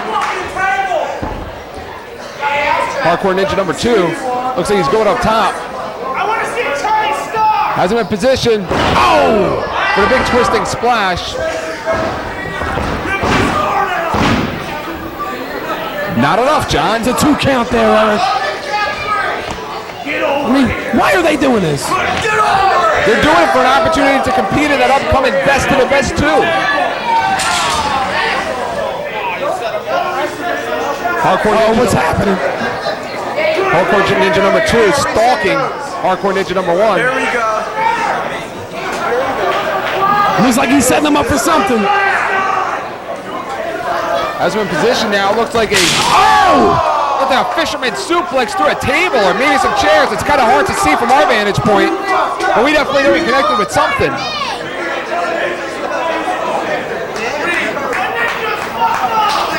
These fans here just in awe of what they're seeing. Look who's back. Here come the Quebec New Breed. Is DJ Sick and Hellstorm. What is their problem? They're not finished with the ninjas. What is their problem? Haven't they stolen it up in the spotlight tonight? Broken down here. We got Montreal versus Quebec. You know Lobo's loving every minute of this. Loving every minute of this fight. Of 4 guys tearing themselves apart in order to be a part of his tournament. His precious tournament. Oh! Double super kick. The Hardcore Ninjas now. And I think that's enough out of the Quebec New Breed. You are such a pussy. I don't think the people from Quebec and the people from Montreal don't like each other over there in Canada. I don't think so either.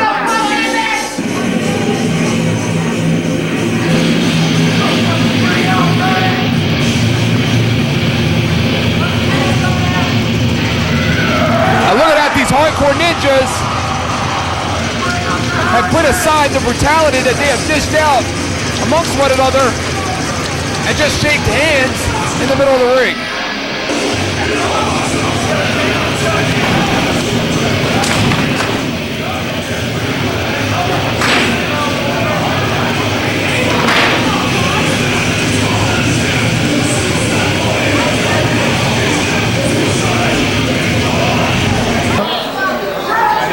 What's up, man?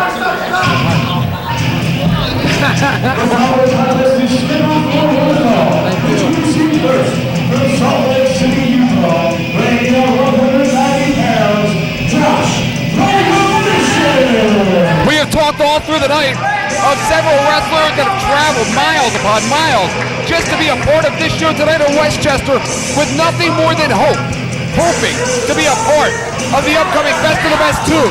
You are looking at one of them, Josh Prohibition, who is coming here tonight to wrestle one of his rivals from down south.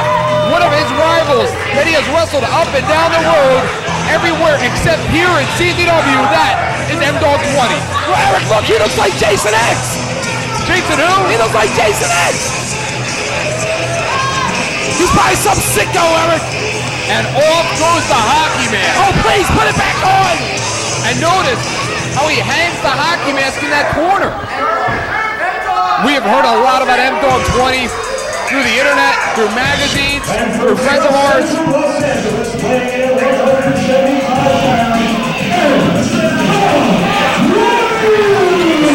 M-Dog 20 comes into CZW tonight with one hell of a reputation, but you know what, John? Once you enter the zone, reputation means nothing. Eric, I've never heard of either one of these two. You've never heard of any of these? A lot of debuts here tonight, CZW. Everybody wants in here in the combat zone. Here comes M-Dog 20. M-Dog 20, who has quite an extensive background in gymnastics. I don't think that dancing is going to get him any favors here in this Westchester crowd.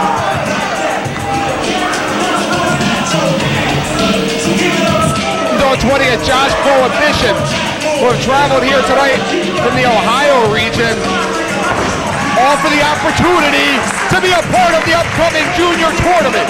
And that is exactly what you're going to see out of M-Dog 20. M-Dog 20 in phenomenal shape. Locks up with Josh Prohibition. Lands on his feet. You're going to see outstanding balance out of M-Dog 20. K-Brada, no, lands on his feet. Oh, big kick and a miss. Josh Prohibition swings at M-Dog 20, who lands on his feet. Once again, M-Dog 20, wheelbarrow suplex, no, hangs on to the arm drag. Tremendous speed there by M-Dog 20, Eric. I talked to M-Dog 20 just minutes before this match, and he told me that this was the opportunity of a lifetime for him. And look at that, once again, the athleticism from M-Dog 20. It looked like he just bowed there, Eric. He's bowing to Josh Prohibition. And psychology there, look at him pointing to the head, psychology. M-Dog 20 looks at this match as his big career break. Everybody that ignored him, everybody that did not pay attention to M-Dog 20, well, tonight, they will know his name. Oh, and I got news for you. The boss, Sheriff Lobo's watching this match. Absolutely. Lobo has told all the wrestlers tonight that they will be looked at for a future opportunity for that Best of the Best 2 junior tournament. I mean, Eric, we have a great boss. He's very fair. We have a fair boss. Satellite head scissor there by M-Dog 20. Looks like Mary Lou Retton in there. Has him again, satellite head scissor, turns it into an arm drag. An arm drag out of nowhere, Gargiulo. Can you imagine what our Best of the Best 2 is going to look like? You're going to see matches like this throughout the entire evening. You mean the Lobo Invitational Junior Heavyweight Tournament? Yeah, if that's what you're calling it. Best of the Best died a long time ago with John Zandig. I'm not even saying his name anymore. You just did. M-Dog 20 just taking a little rest in there. What is he doing? He seems bored with the offense that Josh Prohibition has brought to the ring with him tonight. I mean, Prohibition, that guy looks nuts, Eric. I thought Prohibition was outlawed. He looks nuts. Double underhook. Double underhook suplex, that's simple enough. I mean, Josh Prohibition's in great shape himself too, Eric. You can call it that. A Favortown double underhook suplex there. Josh Prohibition once again. M-Dog 20 so lethal from any part of the ring. Handspring. Oh, hands on his feet. Twist around. Oh, Ronnie, you gotta be kidding me, M-Dog 20. M-Dog 20. Space flying Mad-Dog. The space flying Mad-Dog. Did you see that, Eric? Did you see the Mad-Dog fly? Oh, I seen it. You seen it? Seen it. And look at referee Brian Logan shaking his own head. Never seen anything like it. That's exactly what the action is all about tonight. That is exactly what's on the line tonight here in Westchester, Pennsylvania. And expect to see nothing less at Lobo's Junior Heavyweight Invitational Tournament, Eric. Best of the Best 2. Looks like it. That's on June the 8th at the CZW Arena. I'd be pretty surprised if M-Dog 20 did not secure himself an invitation in that tournament. Well, he just better hope Sheriff Lobo likes him. Sunset flip. Holding on for everything he's got. Fish out of water here. And the fans are absolutely loving this matchup. Ridge is up. M-Dog 20, a big backslide. And a kick out. Swing and a miss. Lands his feet. Like a cat, Eric! Like a cat! He's exactly like that. Couple roundhouse kicks. Oh, shit! Bam! A favor tail driver. A favor tail driver. Out of nowhere, Gargiulo. And with that one move, the whole tide of the match changes. A T-bone suplex, which she likes to call the favor tail driver. I've said it a million times, John. You live by the sword, you die by the sword. And those high-risk maneuvers, while they may gain M-Dog 20 fame, fortunate victories, they may also lose in matches just as quick. Aha! That's why they're called high-risk maneuvers. Tremendous drop kick there by M-Dog 20. What's the 20 for? You have to ask him. Maybe it's the 20 proof. M-Dog 20 now. Hooks the tarantula. Oh, wait a minute. He's got the tarantula on him. He's got the tarantula. We haven't seen that move in CZW since February of 2001. Springs in the ring. Oh! Couple boots to the face. M-Dog 20 putting on a clinic in there. M-Dog 20 has controlled this match from the outskirts, Eric. Not enough. I mean, Sheriff Roper might show him a little consideration for his tournament, Eric. It is a prestigious tournament. You know, There's only going to be 12 people in Everyone's it. already picking Trent Acid to be the winner of the tournament, and he hasn't even been selected yet. Could you imagine if Trent Acid was to meet an M-Dog 20 in that tournament? Well, you know, Eric, if he's in it, he'll win it. He is the greatest junior heavyweight CZW has ever known. We'll have a chance to prove that, you know, on June the 8th. I mean, the last time he was shafted at best of the best. The last tournament we had, he had to wrestle 5 times. Yeah, remember what happened when Johnny Cashmere came in the ring during the final match and had that mask on and swerved his partner and his friend? Remember that? And you know who caused all that trouble? Who's that? Our former boss, Sandy.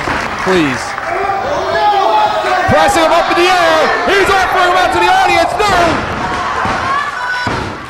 I mean, come on, Eric. Great show of strength. Oh! Tremendous clothesline there. Great show by Josh Prohibition. Why do you continue to harass the family of Zandig by bringing his name up, by defaming his character, demoralizing him? I mean, because John Zandig was a troublemaker, Eric. He caused trouble amongst the backseat boys. I mean, come on, let's face it. Since Sheriff Lobo has taken over, there has been no trouble at all here in CZW. Are you kidding me? We're losing investors. The food is cold at our concession stands. Lobo is just running this company into the ground. I mean, come on, Eric, I got a raise. Clothesline over the top rope. These two have brought everything and then some to this matchup. I talked to M-Dog 20 before the match, and he told me last year he read about Best of the Best. He was a fan. He watched the videotape over and over again. That was his goal. That was his goal of the year 2002, to be a part of this year's tournament. Can he achieve that goal? Well, Eric, that's what he's working on right now. If he can pull off a victory here over Josh Prohibition, who in my mind, he looks like a sicko. Josh Prohibition is on the receiving end of the flagpole press. He likes to call that the flagpole press. I mean, Eric, why does he have to call that the flagpole press? He can call it whatever he wants.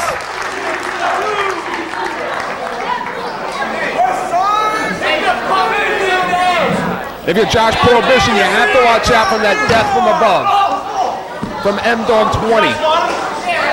He keeps offering M-Dog out to the fans. Yeah, he's not going to do that for the fans. He don't like the fans, Eric. M-Dog 20 now sends Prohibition right into the audience. He got himself a front row seat.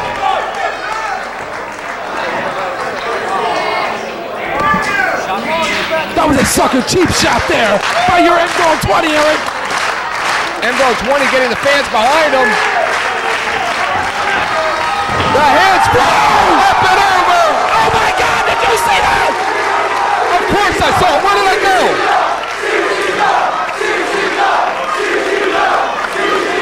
And again, my mistake. That is the space flying Mad Dog driver.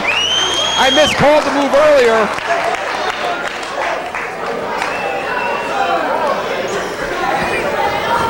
I don't think I've ever seen that move here in the United States. M-Dog 20, he can probably finish him off right here. And a kick out. You have to think the night of M-Dog 20's life is occurring right before our very eyes. And it's going just as he planned. M-Dog 20 with the standing moonsault. That was a tremendous move there, Eric. I don't think I've ever seen a junior heavyweight bring this kind of athleticism here to CZW. You think Ruckus and Trent Acid and everybody else is watching this match? Oh! Moonsault, no! It looks like he got a little too fancy. Maybe that's the inexperience playing into effect here. Fabertown flex.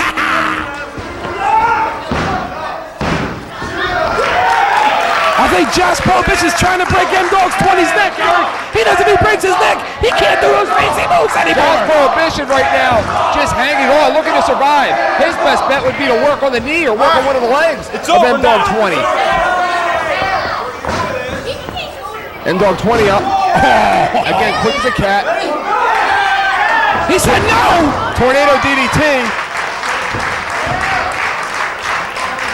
Remember, John, no means no. Eric, this doesn't look good for Josh Prohibition, Eric. M-Dog 20 going up top. We may be setting him up for that death from above.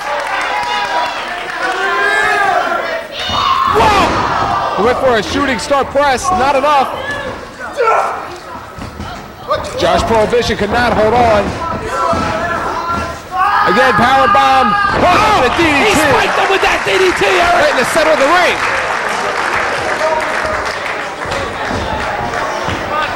The piece that these two are going, I don't know how much longer they can hang on.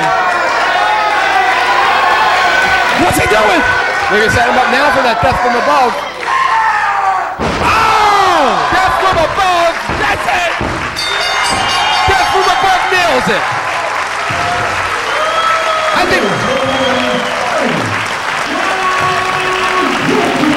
I think somebody just secured himself a spot in our best of the best two. Tremendous victory by M-Dog 20, Eric. And I have to say, I'm impressed. Even Lobo is to be impressed. I've never seen high flying like that here at CZW. Lobo, I'm sure, will take some consideration because he is a fair man and one of the few nice guys left in this business, right? And how about M-Dog 20?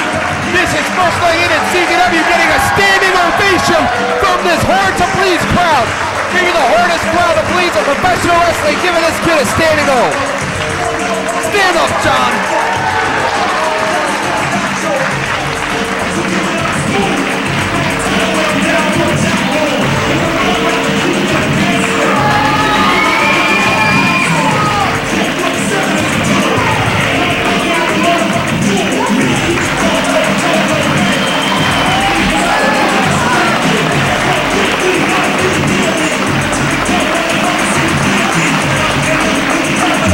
Wait a minute!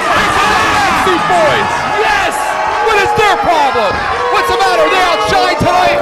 They're sensing a little competition from the locker room. Eric, please, that's the cream of the crowd here at CZW. It's the insecurities coming out right now with the Backseat Boys. The greatest tag team champions ever at CZW. And look at that! Yakuza kick! Cradle breaker! Yes! Cradle breaker! Yeah, don't mess with Johnny Cash. Nobody messed with them! What's his problem? Alright, enough's enough. It's a T-gimmick time. We're calling for that T-gimmick. Oh! This is disgusting. This is a disgrace. This was not part of the deal. Uh-oh. Here they go. Oh! This was not part of the deal. This is not what they drove in from Ohio for. Send them back to Ohio where they belong. Trent Acid obviously sending a message to these two. He's getting warmed up, Eric. He's sending a message to M-Dog 20, telling him that it's not going to be as easy as he thinks to come here and compete in CZW. Trent Acids getting warmed up with his match with the champ. Hey! You stupid ingrates are cheering for these newcomers! And you've been here for 3 years building this company!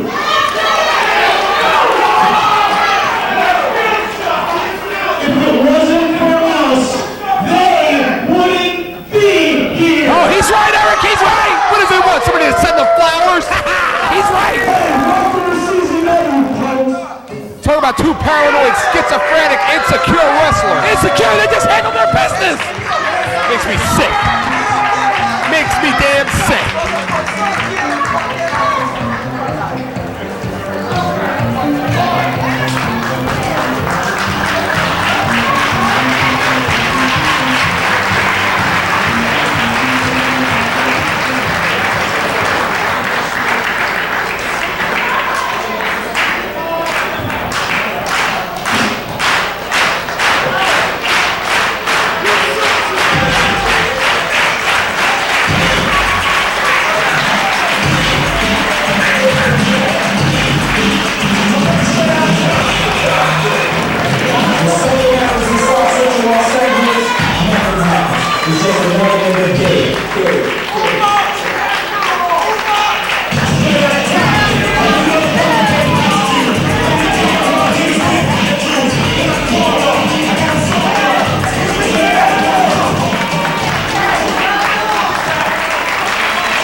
By making Steve Rives and Johnny Cashmere a tag team, who is Lobo screwing with more?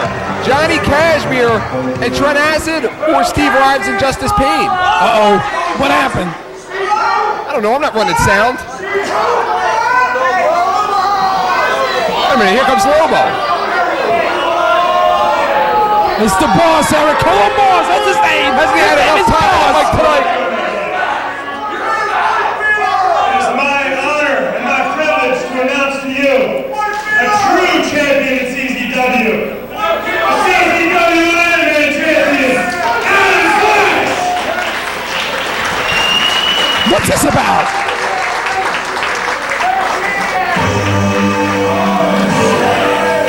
You know, no matter what you say about Flash, the goofy persona, giving Lobo teddy bears and badges along with his partner Doomsday Danny Rhodes, he may truly be the most successful Iron Man champion in CZW history. He is entering his 6th month as Iron Man champion. That's right, Eric, and that's one other thing tonight that I have to agree with you with is the ability of Adam Flash and maybe him being the greatest Iron Man champion ever here at CZW. When you think about Iron Man champions, you think about Nick Gage, you think about Nick Mondo, you think about the White Beater. Adam Flash doesn't necessarily come to mind, but he has to be considered now as one of the best.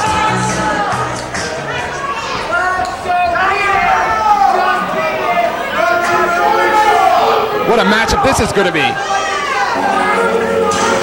Oh, wait a minute. Oh, come on, Eric. Ruckus.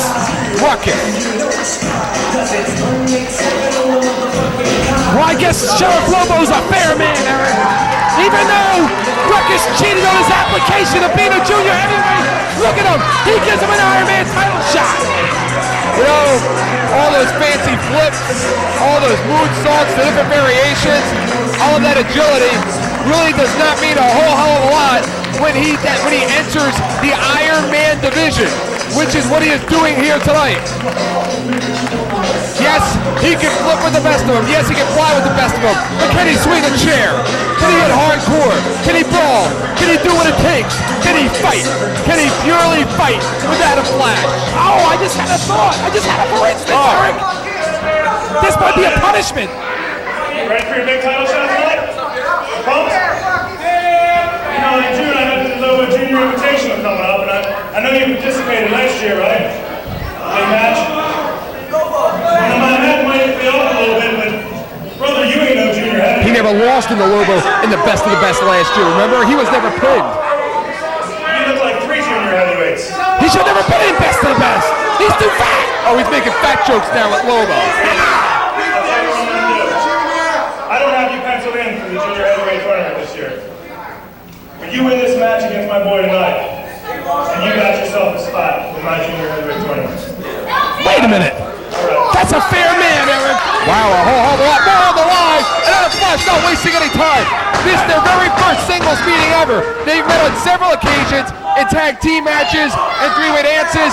Just recently they met in a tag team match in which Flash and his partner Doomsday Danny Rose were successful with Rocchies against Ruckus and Greg Matthews, but they have never wrestled one-on-one. I mean, Eric, come on. I mean, our boss is fair. Wait a minute. The razzle-dazzle, no! Oh, the ref. German suplex! Yes. I hate the razzle-dazzle. And why does he got to call it the razzle-dazzle? You're not going to see any slow, methodical build-up tonight for these two. They're just going right at it. Ruckus has a lot to win here if he wins this match. Eric, he gets to be in the Lobo Junior Heavyweight Invitational Tournament. What does Adam Flash have to gain if he wins the match? Nice standing drop kick by Adam Flash. He gets to keep his title. 11-year veteran Adam Flash. Ruckus, who began his career in April of 1999, broke out in CZW as a standout junior heavyweight after his incredible matchup last year at the Boss's back against Trent Acid. Ruckus is a former CZW junior heavyweight champion. Look at those closed fists by Ruckus. They're illegal. Adam Flash. Oh! Out. Oh! I mean, Eric, Ruckus is so fat. I think he got Dunlap disease. What's Dunlap disease? That is Dunlap disease. His belly Dunlapped over his pants. All right, enough already. I mean, you're proud of yourself, huh? That was funny, wasn't it? No. I mean, he is fat. Ruckus, of course, not only... Okay, he's chubby. Does that make you feel better? Enough. He is fat. But moving him up, the sloppy seconds. Ruckus just received sloppy seconds. Ruckus would like nothing more than to enter this year's junior heavyweight tournament. He was never pinned in last year's junior heavyweight tournament. And of course, if he enters the tournament, it will allow him the opportunity to possibly wrestle Trent Acid and beat him again. I mean, he's not a junior heavyweight. He might be a super junior heavyweight. According to Lobo, he is. He's got to be pushing at least 360 pounds. Ruckus right now with the chair.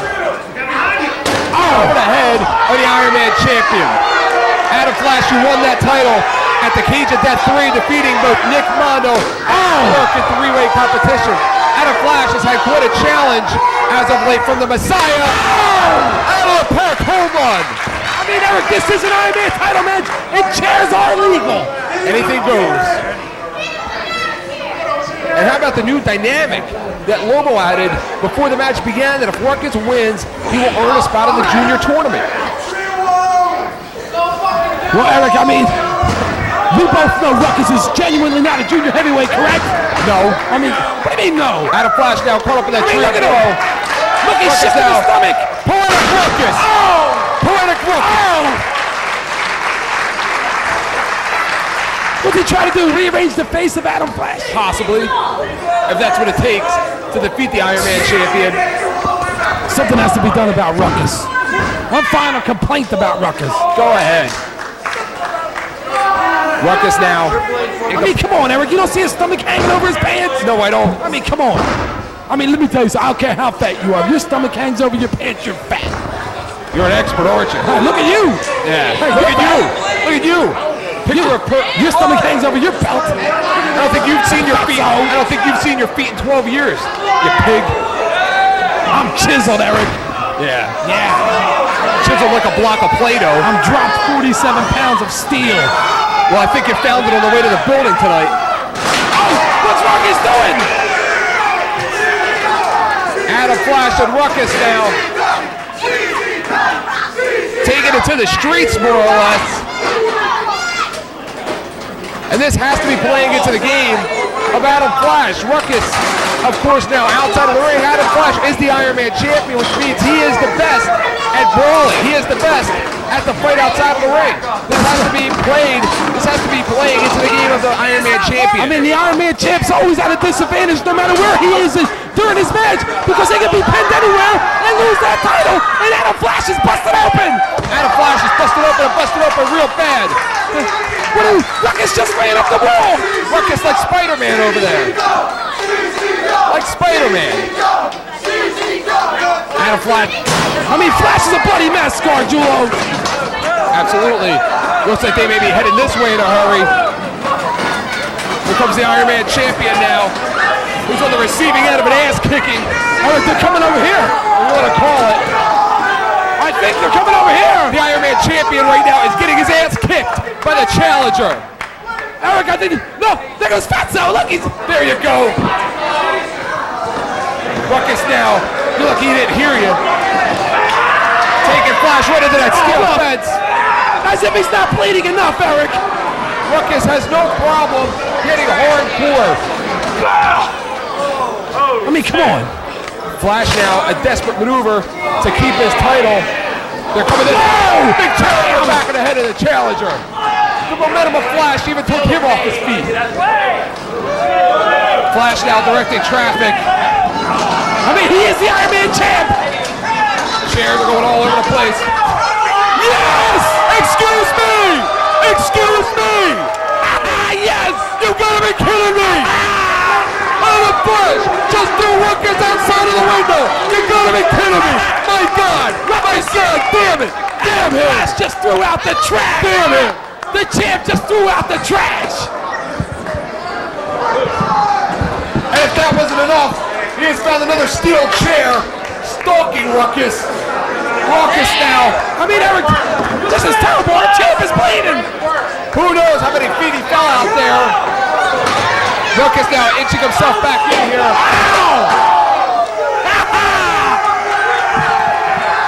This match has turned brutal. It has turned sick. It has turned violent in a hurry. And it has turned into the favor of Adam Flash. This is everything that an Iron Man title match is all about. Adam Flash now taking Ruckus back towards the ring. You know, a lot of organizations, call their titles hardcore titles. In CZW, it is not a hardcore title because you got to be a little bit more than a hardcore. Hold that belt. You got to be an Iron Man. And Ruckus just reversed that Irish whip and whipped Adam Flash into the steel guardrails. I mean, let's face it, you know what? This is pretty good, Eric, because Adam Flash can rid Ruckus of CZW. Do you know what that means?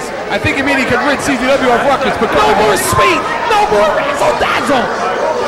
Yeah. What a great thing that would be. And he will never make it in any tournament in CZW. Oh, hell yeah, I'd like it. I mean, come on, Eric, it's that. Ruckus holding his side. Has him now in position. Spins him around for the acid bomb.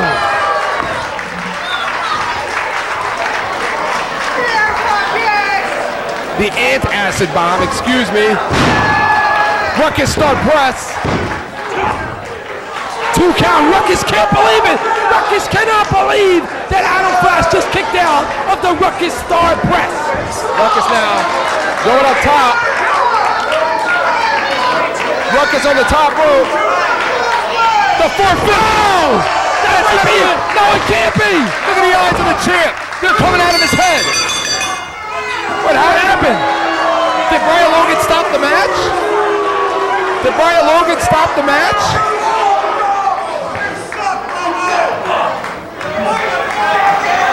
Is the match stopped? Wait, that's the best, Eric. Shh. Is Ruckus the champ? Don't shoot me. It's a time limit draw. It's a time limit draw. A draw? That's bullshit. That's bullshit.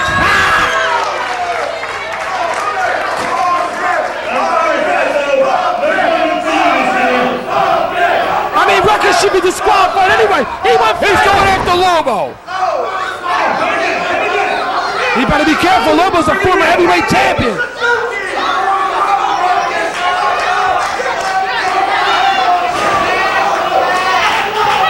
That Machiavellian ownership style of Lobo has just cost Ruckus an opportunity at our junior heavyweight tournament.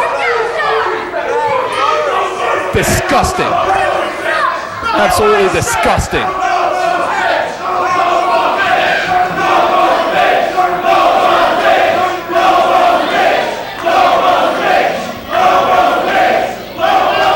Eric, I can't believe they're saying that about our boss, Eric. Why'd you get out there and tell him to shut up? I think Daddy Smooth is already doing that.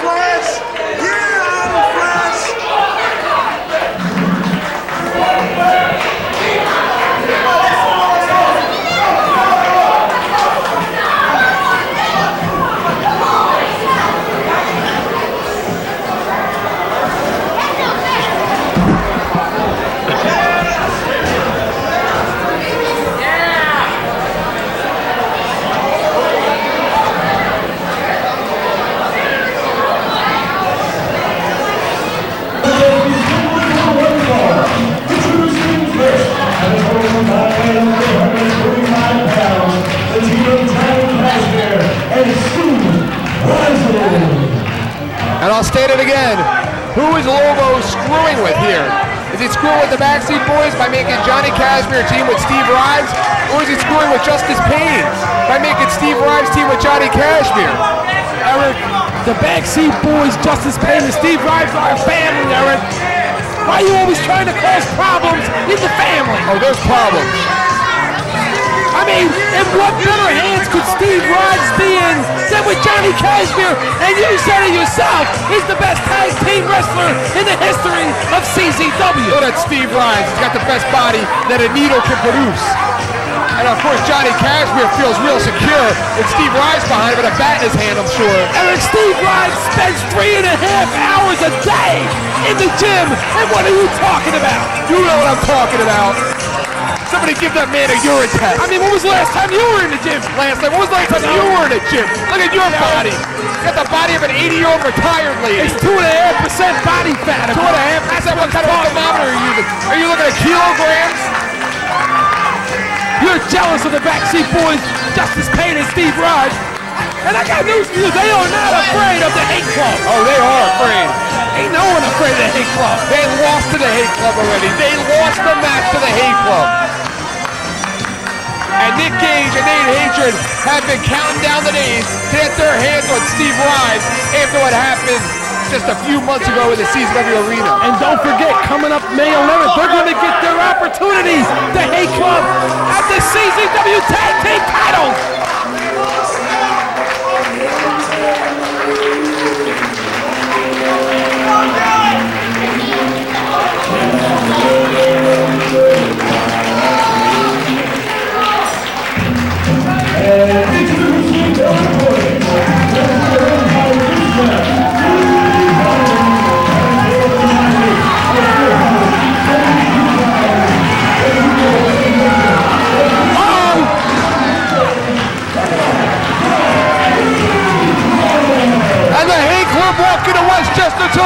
Ready to fight.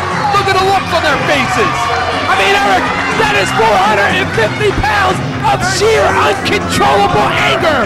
And that anger tonight is being directed towards Steve Rives and Johnny Unbreakable Kashmere. If fear is the greatest motivator, you could probably get Johnny Kashmere to run the Boston Marathon right now. What's the matter with you? Johnny Kashmere is not afraid of anyone. Oh yeah? He's unbreakable.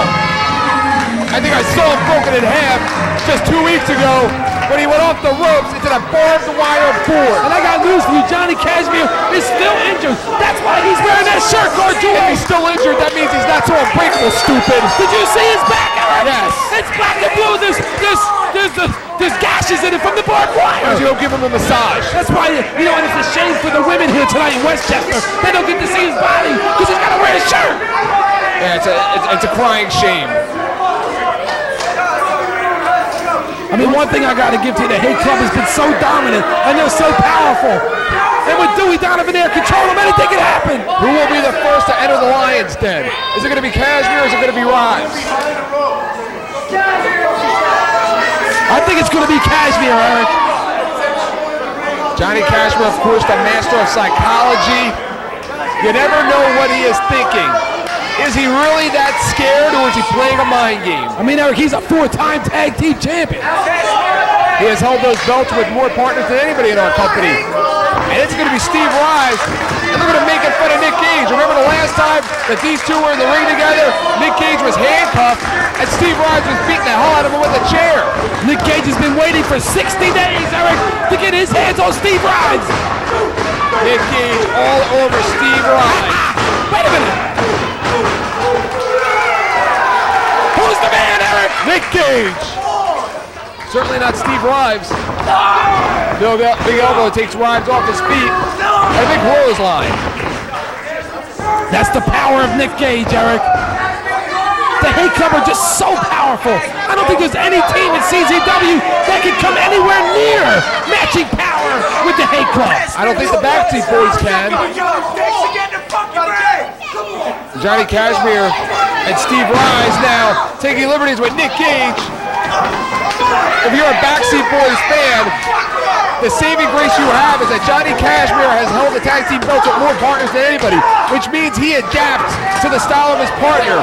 So it is not so unusual for Johnny Cashmere to be in there with a brand new partner and work as a cohesive unit. Oh yeah, Erica, you always ignore the fact that Johnny Cashmere was the very first Big Japan Junior Heavyweight Champion ever to bring that belt back to the USA. What did he do, Doc? That 99 cents will get you a cup of coffee down the street. Oh, big spear by Unbreakable. Cashmere now with the Boston Crab. And what you forgot to mention was that he lost the belt to Ruckus. I didn't forget to mention that, Eric. Cashmere, we're not supposed to talk about that. Cashmere sitting back, arching back, putting pressure on the leg, the upper thigh, the glutes, the lower back of Nick Gage. Smart move there by Johnny Cashmere. He knows if he's got Nick Gage on the mat, he can't use his power against him. The game plan of the Backseat Boys against Gage and Hatred 2 weeks ago was to wear down the Hate Club. Where did that game plan get them? It got them a loss. Steve Rives will come in there and match power in a hurry with Nick Gage. And look at the power of Steve Rives. See the face of Nick Gage? Steve Rives, of course, who knows where Justice Payne found him? Was it a spotting buddy? Did somebody found at a gym? To a mutual friend? Tagging there to Johnny Cashmere. Expect to see a lot of that of the team of Rives and Cashmere. A lot of quick tags, Eric. They know they have to keep the freshman in, and they're double teaming Nick Gage. Steve Rives, an impressive physical specimen. But that physique may win you a lot of bodybuilding contests, but it's not going to do a whole hell of a lot when you're in there against the Hate Club. Oh yeah, but those big right hands, but when you're in there, when you're in the opposite corner. Steve Rives now holding back. Johnny Cashmere with that bat. Come on, Logan. Yes. Come on, Logan. And look at the face of Nick Gage. He's being choked out with that bat. The referee's doing his job, Eric, trying to get the illegal man out of the ring. This is an absolute disgrace. I mean, finally, for once, an official's doing his job, and you're complaining. Steve Rives now all over Nick Gage. Oh no, he makes the quick tag. Steve Rives did a whole hell of a lot of nothing just now in there with Nick Gage. Cashmere is biting him, taking a page right out of the book of the Hate Club. He didn't eat today, Eric. Big right hands there by Unbreakable Johnny Cashmere. And look at Nick Gage. He don't look like the man now, does he? Momentarily, no. But you know he can come out of this in a hurry. He wasn't the very first World Heavyweight Champion at CZW for nothing. Big boot. And one thing that I can say that is on the minds of the Hate Club is the fact that they've never got a rematch for the tag team titles. Well, coming up on May the 11th, they'll get one. Big belly to back suplex. Can you imagine what's going to happen when Nate Hatred gets in there with Steve Rives? This whole building is going to shake. Wait a minute. Nate Hatred never got the tag. What's Cashmere doing? Steve Rives now all over Nick Gage.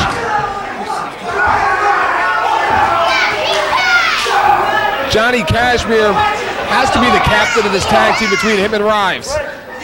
You'd have to think that Cashmere is calling the shots, made the game plan. Breaker.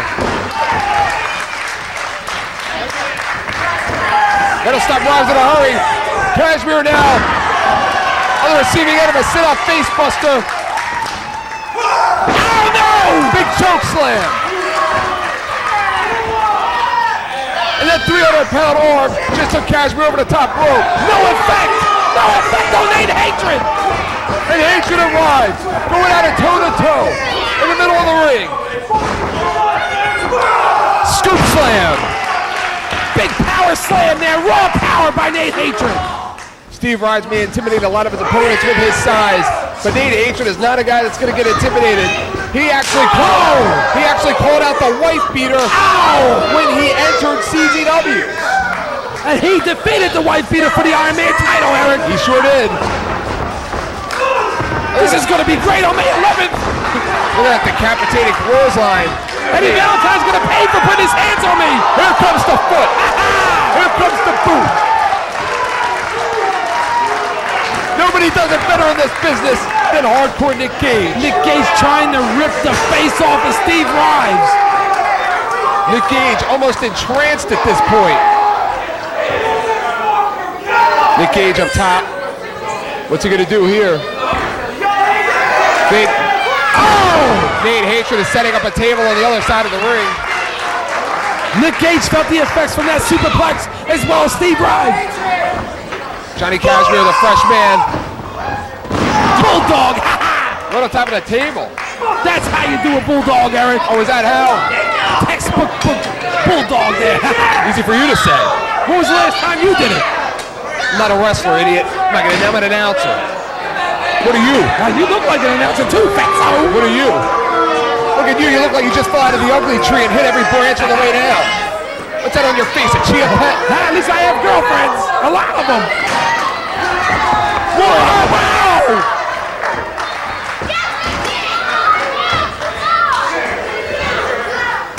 Uh-oh. The hard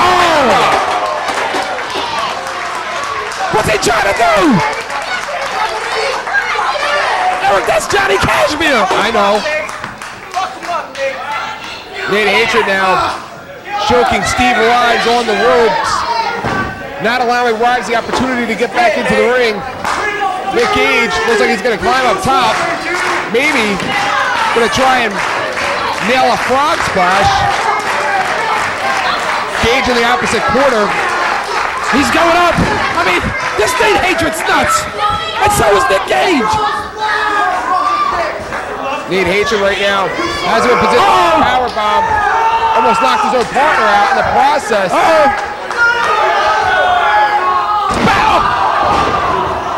And the Hate Club a little bit off balance. Nick Gage slipped. It's a hard move to accomplish with the size of Rock. Bam!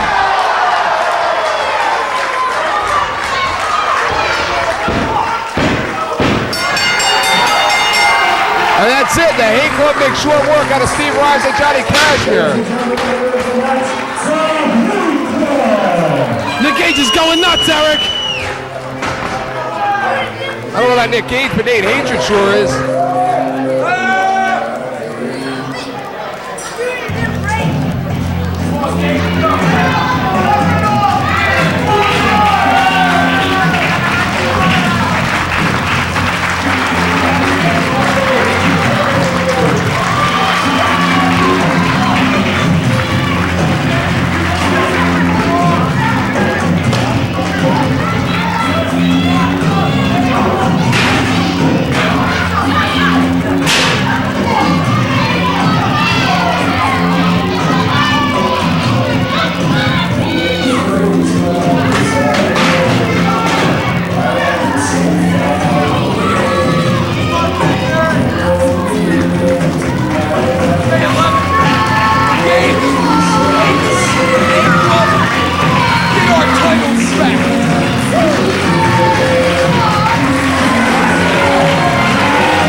Acid coming into foreign territory tonight, which is the heavyweight title division. Something that he has never been a part of since entering CZW. Something he never wished to be a part of. Something he's not even sure if he wants to be a part of.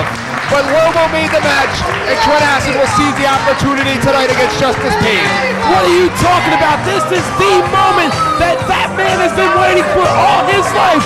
An opportunity to become a world heavyweight champion. Trent Acid will have that opportunity, and in just a matter of moments at the expense of his good friend Justice Pain. Remember, Acid and Pain have a little bit of a history themselves. During the wars between the Hate Club and the Big Deals, Trent Acid was a member of the Big Deals. Justice Pain, of course, a member of the Hate Club.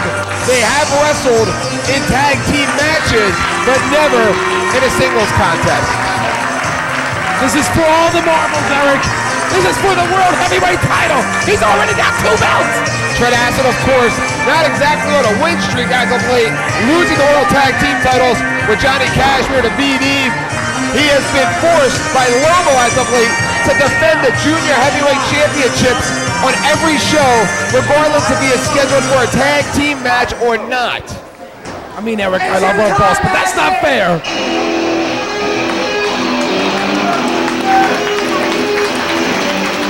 And introducing his opponent, from Captain Junior,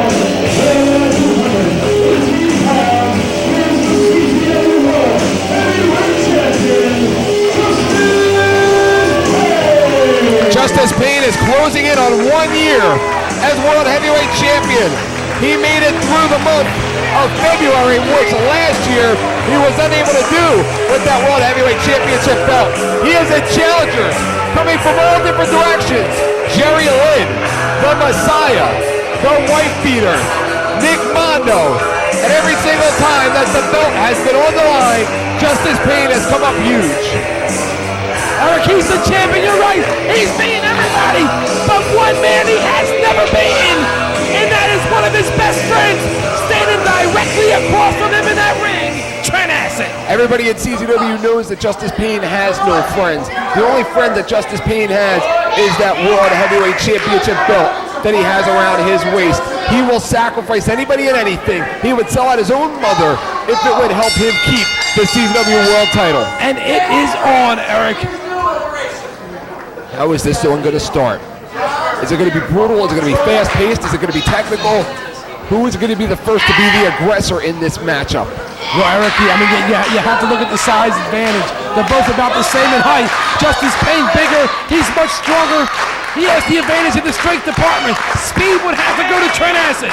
He's been our greatest junior heavyweight champion of all time.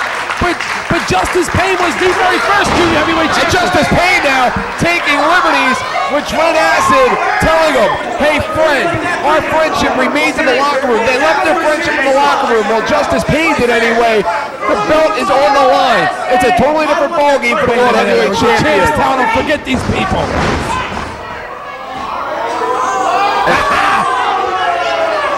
Remember, Trent Acid has everything to gain in this matchup. Trent Acid looking for that World Heavyweight Championship. Justice Pain has nothing to gain in this matchup. He already has the belt. Trent Acid's belts are not on the line. Trent can walk out of here with 3 belts. And he just throws down the CZW World title. Trent Acid, of course, had been training as of late to compete in that Lobo Junior Heavyweight Invitational. Trent Acid is the absolute favorite to win if he is selected to be a part of it. All of these other junior heavyweights like M-Dog 20 and these hardcore ninjas and everybody else can come into CZW and try and fight for a spot in that tournament. But the main guy you have to beat in that tournament, if you want to do anything, if you want to prove anything, if you want to walk out of there with your head held high and somebody that is being talked about is Trent Acid. Well, Eric, why would he not be in that tournament, Eric? He should have won the last one. He hasn't been announced yet. Justice Pain now with a headlock. I mean, he only had to wrestle 5 times that night. Top wrist lock. Defeated Juventud Carrera and 3 other opponents to get to the finals. Justice Pain now on the receiving end. Trent Acid may not be the stronger of the two, but used his smarts there to gain an advantage. Justice Pain equally agile, but the extra weight, the extra pounds, the extra muscle that Justice Payne has could be a hindrance if this turns into a fast-paced, high-flying And there goes the matchup. power, Eric, with that big chop by Justice Payne. Big left hands. Trent Acid's legs already wobbly. This match should be an absolute classic. Trent Acid kicks Justice Payne off his feet. Justice Payne sent Trent Acid a message early when he kicked Trent Acid from behind. That's the speed of Trent Acid. The champ has got to watch that speed. I don't think he's ever been in the ring with anyone as quick as the international superstar Trent Acid. Justice Payne now going back to that psychological plan that we have seen him use many times. He likes to start the match and roll outside of the ring, take advantage of the 10 count, get into his opponent's head. That is what he is trying to do with Trent Acid. Will he be able to accomplish that? Especially with a man that he is friends with, a man that I'm sure he has discussed strategy with in the past. I'm sure him and Trent Acid have watched videotapes together. He has explained to Trent Acid what he was doing. Of course they have. He never thought he'd be wrestling him.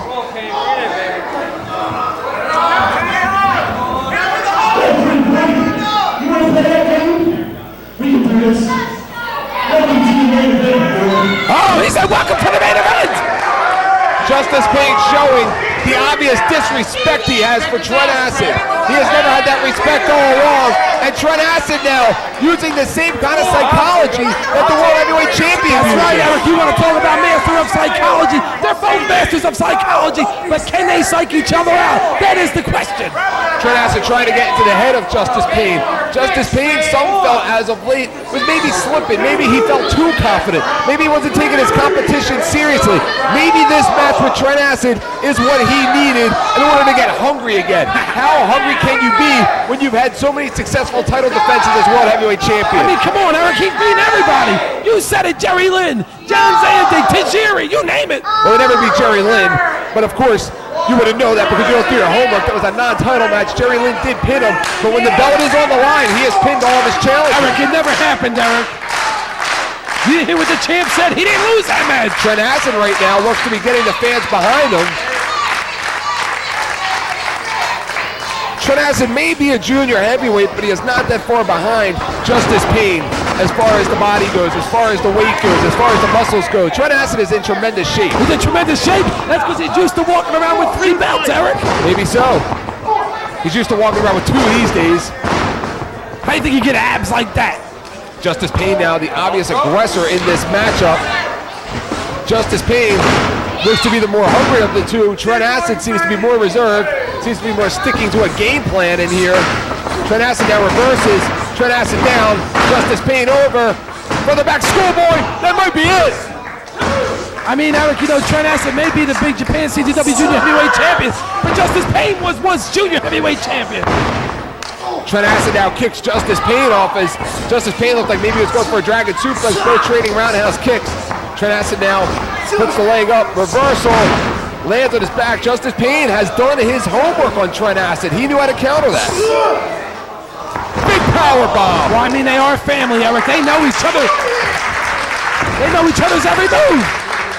How tight of a family are they going to be if Trent Acid walks out of here with the CZW World title tonight? I would argue to say that they won't be tight at all. Look at the champ. Big chop there by the champ. And another.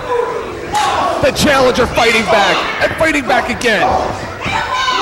Champion and challenger battling it out like 2 gladiators from Greek mythology in the center of the Colosseum. Justice Payne now springs up on the ropes. Dave Rada, no. Lands on his feet. Justice Payne now on the receiving end of a springboard cross body. 2 count there by Rob Hartog. Justice Payne with everything to lose in this match. Trent's titles are not on the line. Trent Acid now up for the Payne thrower. No, lands on his feet. Yakuza kick, no, and a miss. And Justice Payne letting him think about it. Justice Payne letting him think about it. But is Justice Payne thinking about the fact he was 2 seconds away from getting Yakuza kicked and possibly losing that CZW title? Eric, look at that sucker punch there by the champ. They'll take the match any way they can get it. The champ seizing any kind of an opportunity that he could possibly have here tonight. Trent Acid has not exactly been on a streak as a tag team wrestler as of late. He is 0-2 in recent tag team matches, including a title loss to BD. Okay, Eric, he's been winning for the last 2 years. He loses 2 matches in a row. And listen to you. Justice Payne now pulls up the hair of Trent Acid. Trent Acid shot in the ropes, and down goes Acid. Justice Pain right now, the longer this match goes on, the more confident the World Heavyweight Champion's gotta be. The more it goes into his favor for sure, Eric. Remember, Trent Acid has to beat Justice Pain. Justice Pain does not have to beat Trent Acid. Absolutely, and the main key is he has to pin him or make him submit. A count out, a disqualification, a draw. That's not gonna do anything as far as switching the title goes. Trent Acid now holds on, using his balance and leverage to hold on. Justice Pain slides through, Trent Acid hits the ropes. Big power slam. With authority. Slam there by the champ. With only a 2 count. Justice Pain looked a little frustrated coming out of that 2 count. Trent Acid, the real bad predicament. The intangible in this match may be Johnny Kashmere. If the match comes down to Trent Acid needing Kashmere's help, will he give it to Trent Acid? Remember, it was Justice Pain that stuck by Johnny Kashmere when nobody else in this company did. You're unbelievable, Eric. Trent Acid now signaling for the roaring elbow. Roaring elbow, no, ducks under. Mule kick. Trent Acid up. Goes to the midsection. Oh! Corkscrew neck breaker. Tremendous neck breaker there by the champ, and Trent Acid is in trouble. That is the game of the World Heavyweight Champion. He uses his defensive maneuvers as offensive maneuvers.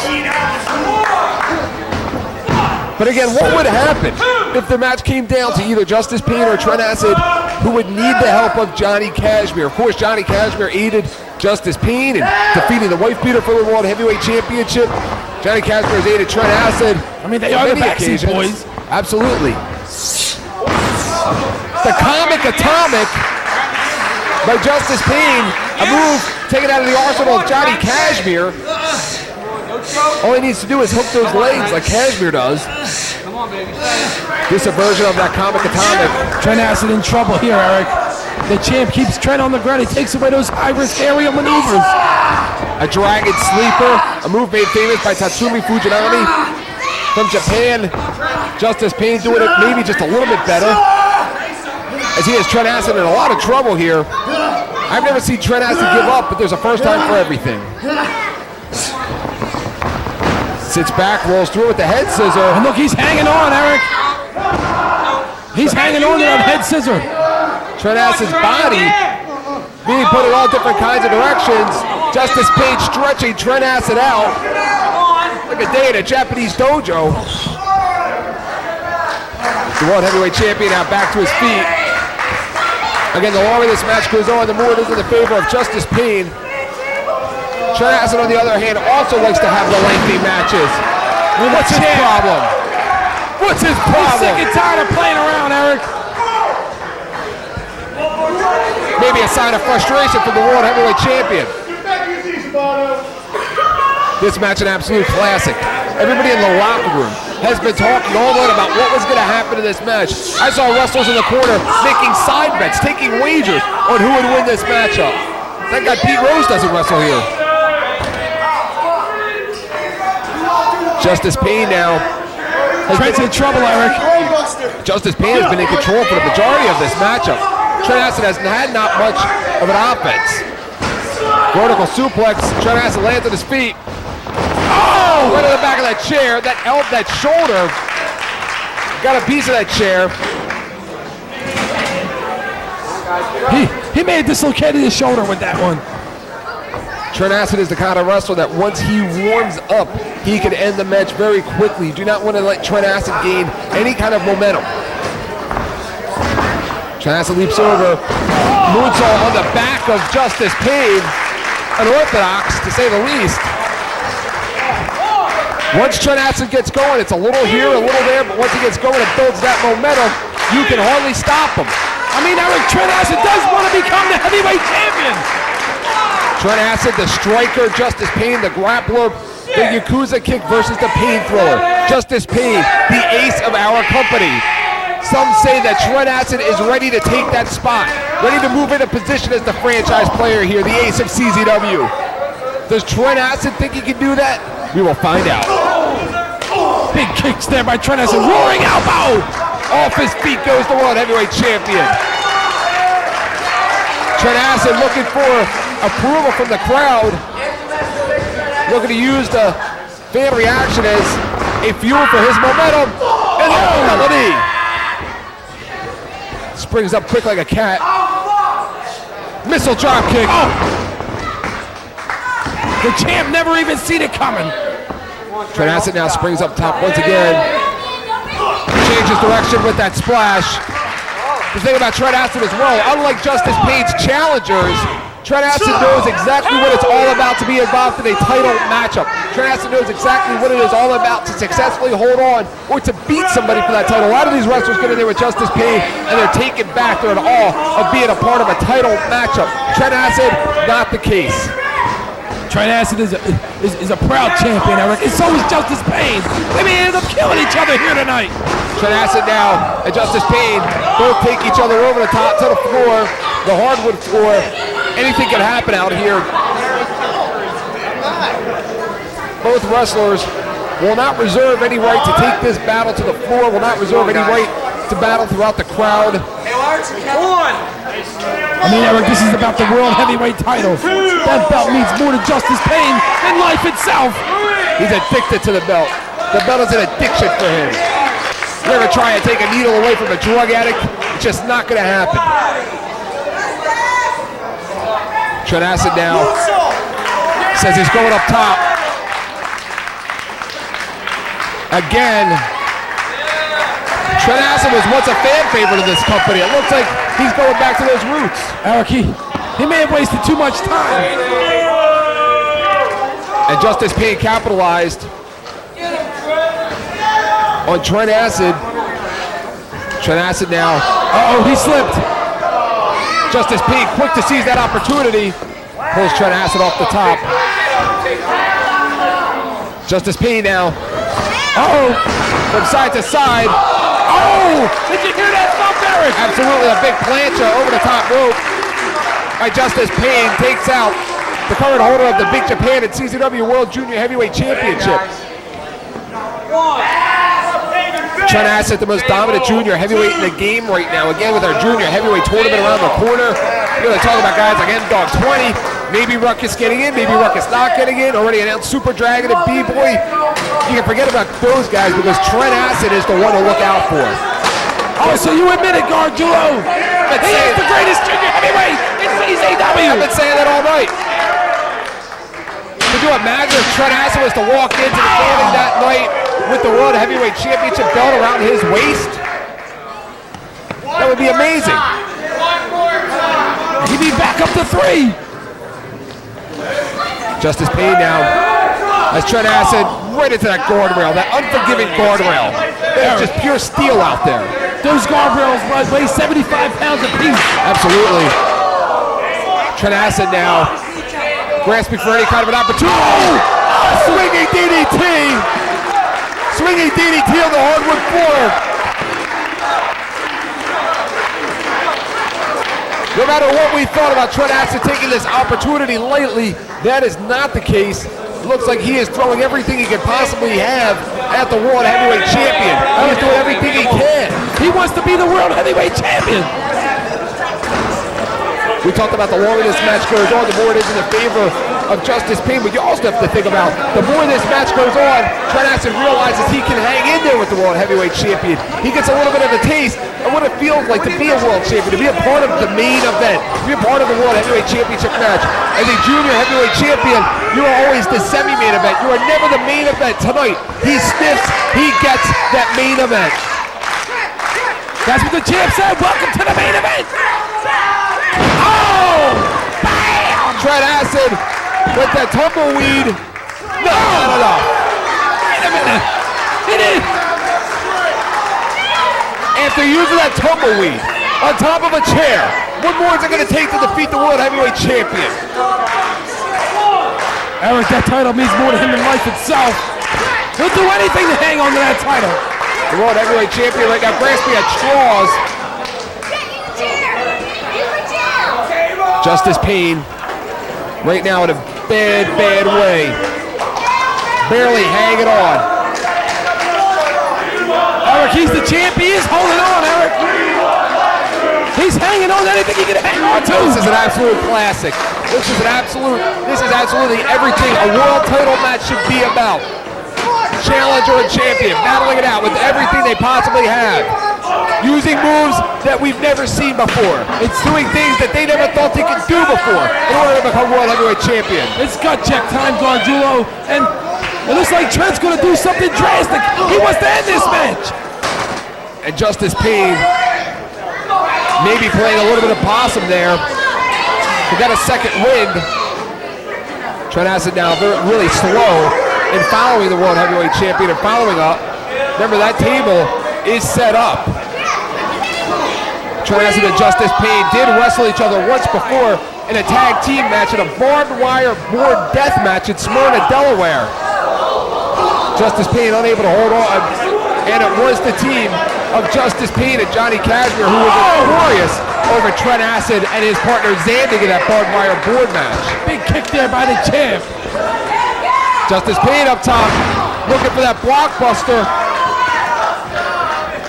Goes for the cover. That may be it. No. Again, Trent Acid is experienced in matches like these. He's experienced in being in matches where he is taken to the limit, taken to the edge, knowing that he has to sink in and get a little bit more, get a little bit deeper in order to win. Eric, he just kicked out of the blockbuster. Sure did. Justice Pain now sets up that table, a table that Trent Acid originally brought into the ring. We've seen Pain use tables on many occasions. We've seen Trent Acid use tables on many occasions.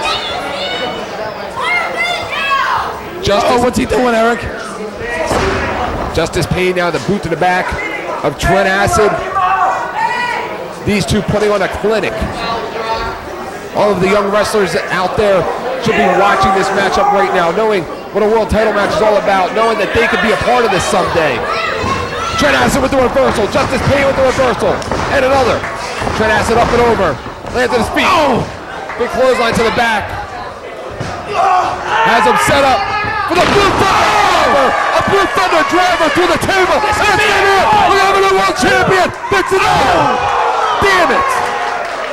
Out of gut instinct, Justice Pain got the left shoulder up. A Blue Thunder driver through a table, not enough for the current holder of the Big Japan and CZW Junior Heavyweight Championships of the world. Trent Acid calling for some chairs, getting a little assistance from our fans at ringside. Trent Acid now grabbing a chair himself. Another, calling for two more. Trent Acid maybe setting up Justice Pain for the bad trip. All of this time that Trent Acid takes to set up for the bad trip allows Justice Pain to rejuvenate, to get his senses back about him. He could be the champ by now. Maybe he could. Maybe if he would have followed Justice Pain up with a Yakuza kick. Maybe if he would have followed him up with the full moonsault. Oh! And that just broke that chair, Eric. Maybe one of the hardest hitting chair shots that the World Heavyweight Champion has ever received. It doesn't look good now for Justice Pain. Trent has him right where he wants him, Eric, but he's making a mistake. You're right. He should stay on top of Justice Pain. You have to wonder who Lobo favors in this matchup. Lobo, of course, hates Justice Pain because it was Justice Pain that defeated Lobo for his first ever CZW title. But Lobo also has issues with the Backseat Boys. He claims the Backseat Boys never called him when he was hurt. They never sent him any cards. They never paid any attention to him. They ignored him in the locker room. They treated him like the black sheep when he was just another wrestler back there. And he remembers that. What's Trent signaling for, Eric? I think he wastes too much time. It's for the bad trip, signaling for the bad trip. I mean, this is for the world title. Anybody that's paid close attention to Trent Acid's matches in the past knows that once those chairs are set up, it is time for a bad trip. And Justice Pain may not be able to survive a bad trip. Trent Acid up top, and Pain. Oh! The champ playing possum, Eric. Pain counters. Pain right now has to feel his title slip. Uh-oh! Uh-oh! Wait a minute. He's going for the acid bomb. He's going for the acid bomb. He blocked it. He went for Trent Acid's very own move. Unbelievable. Trent Acid up and over. Shoulder to the midsection. Up top. Those chairs are set up. Oh! Oh! Belly belly-to-belly overhead throw by the champ on those chairs. No matter how many junior heavyweight title matches Trent Acid has been in, he has never felt the effects of that belly-to-belly overhead throw like he did tonight. Oh, he kicked out. Trent Acid has to be going into this match now. He has to be thinking about this match as if he was the world heavyweight champion, that he does not want to get pinned, because that is the only way he will survive this match. If he has the mentality of a challenger, he will lose. If he continues to have the mentality of a champion, he may pull out the upset. That might be the trick, Eric, but look at the champ. The champ goes right back to work on Trent Acid. Trent fires back with a big right hand. Another. Any respect lost earlier in this match between Trent Acid and Justice Pain has to be gained at this point between one another. Because no matter who wins tonight, both have given each other the fight of a lifetime. Pain thriller! Pain thriller! Pain thriller! That should be it, Eric. 1, 2. What's it gonna take? You gotta be kidding me! Excuse me, Trent Acid! What's it gonna take to put away the challenger? Eric, I can't believe it. He just kicked out of the pain thriller. The Messiah, Nick Mondo, Wife Beater, have all fallen victim to the pain thriller as of late, but not Trent Acid, not tonight. Yakuza! Yakuza kiss! 1, 2, new champion! Damn it! Damn it! Heartbeat away of becoming our new world champion. Justice Pain has survived the Yakuza kick. Trent Acid has survived the pain thriller. What's it gonna take? The Yakuza kick, a much easier move to hit on your opponent than the pain thriller. Trent Acid setting up for it once again. Winding up. Wait a minute, here comes the Quebec New Breed. Hey! The Hardcore Ninjas. I know what they're trying to do. They're trying to take Trent Acid out now before the Lomo Jr. Heavyweight Invitational. Here comes Johnny Cashmere, but is he in there to help Pain, or is he in there to help? Yes! Business is just picked up, Eric! Who's he in there to help?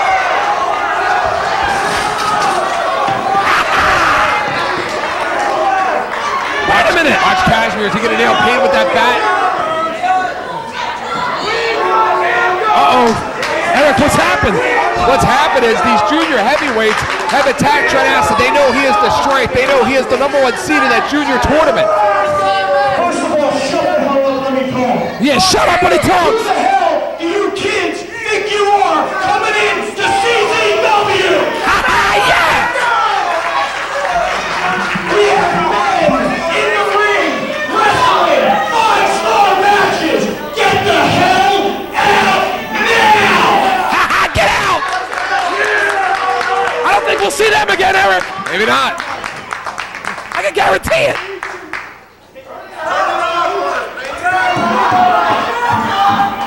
It's your own fucking month. I deliver a main event like no other to you people. Right or wrong? That was impressive. It sure was. And you can thank those first-time punks in this company for really main event for you people. Say thanks a lot to us, because I want to get my man after them little punks just went back to the main event.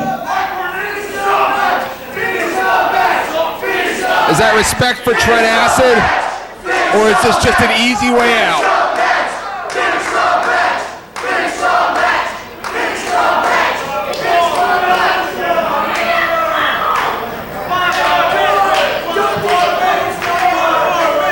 I think that's going to be it.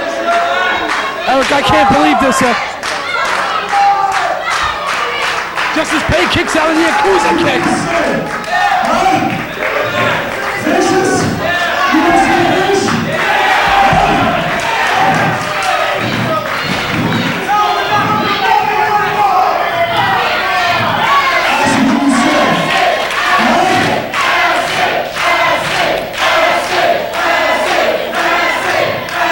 I'd hate to see a... Hey! You think I deserve that world title, right?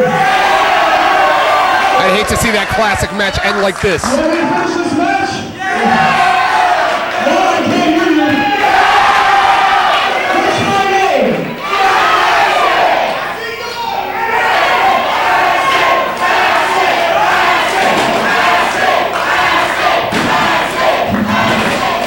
not about a popularity contest. Let's do this shit. They're gonna do it. They're gonna do it. What? It's over, Eric. It's gonna end like that? Yep. When I say it, it'll make me so happy. When I say it, screw every one of you! What? You're the same fans that come out here and shit on us? Well, guess what? You get nothing. The show is over. Have fun driving home. Each and every one, boo us.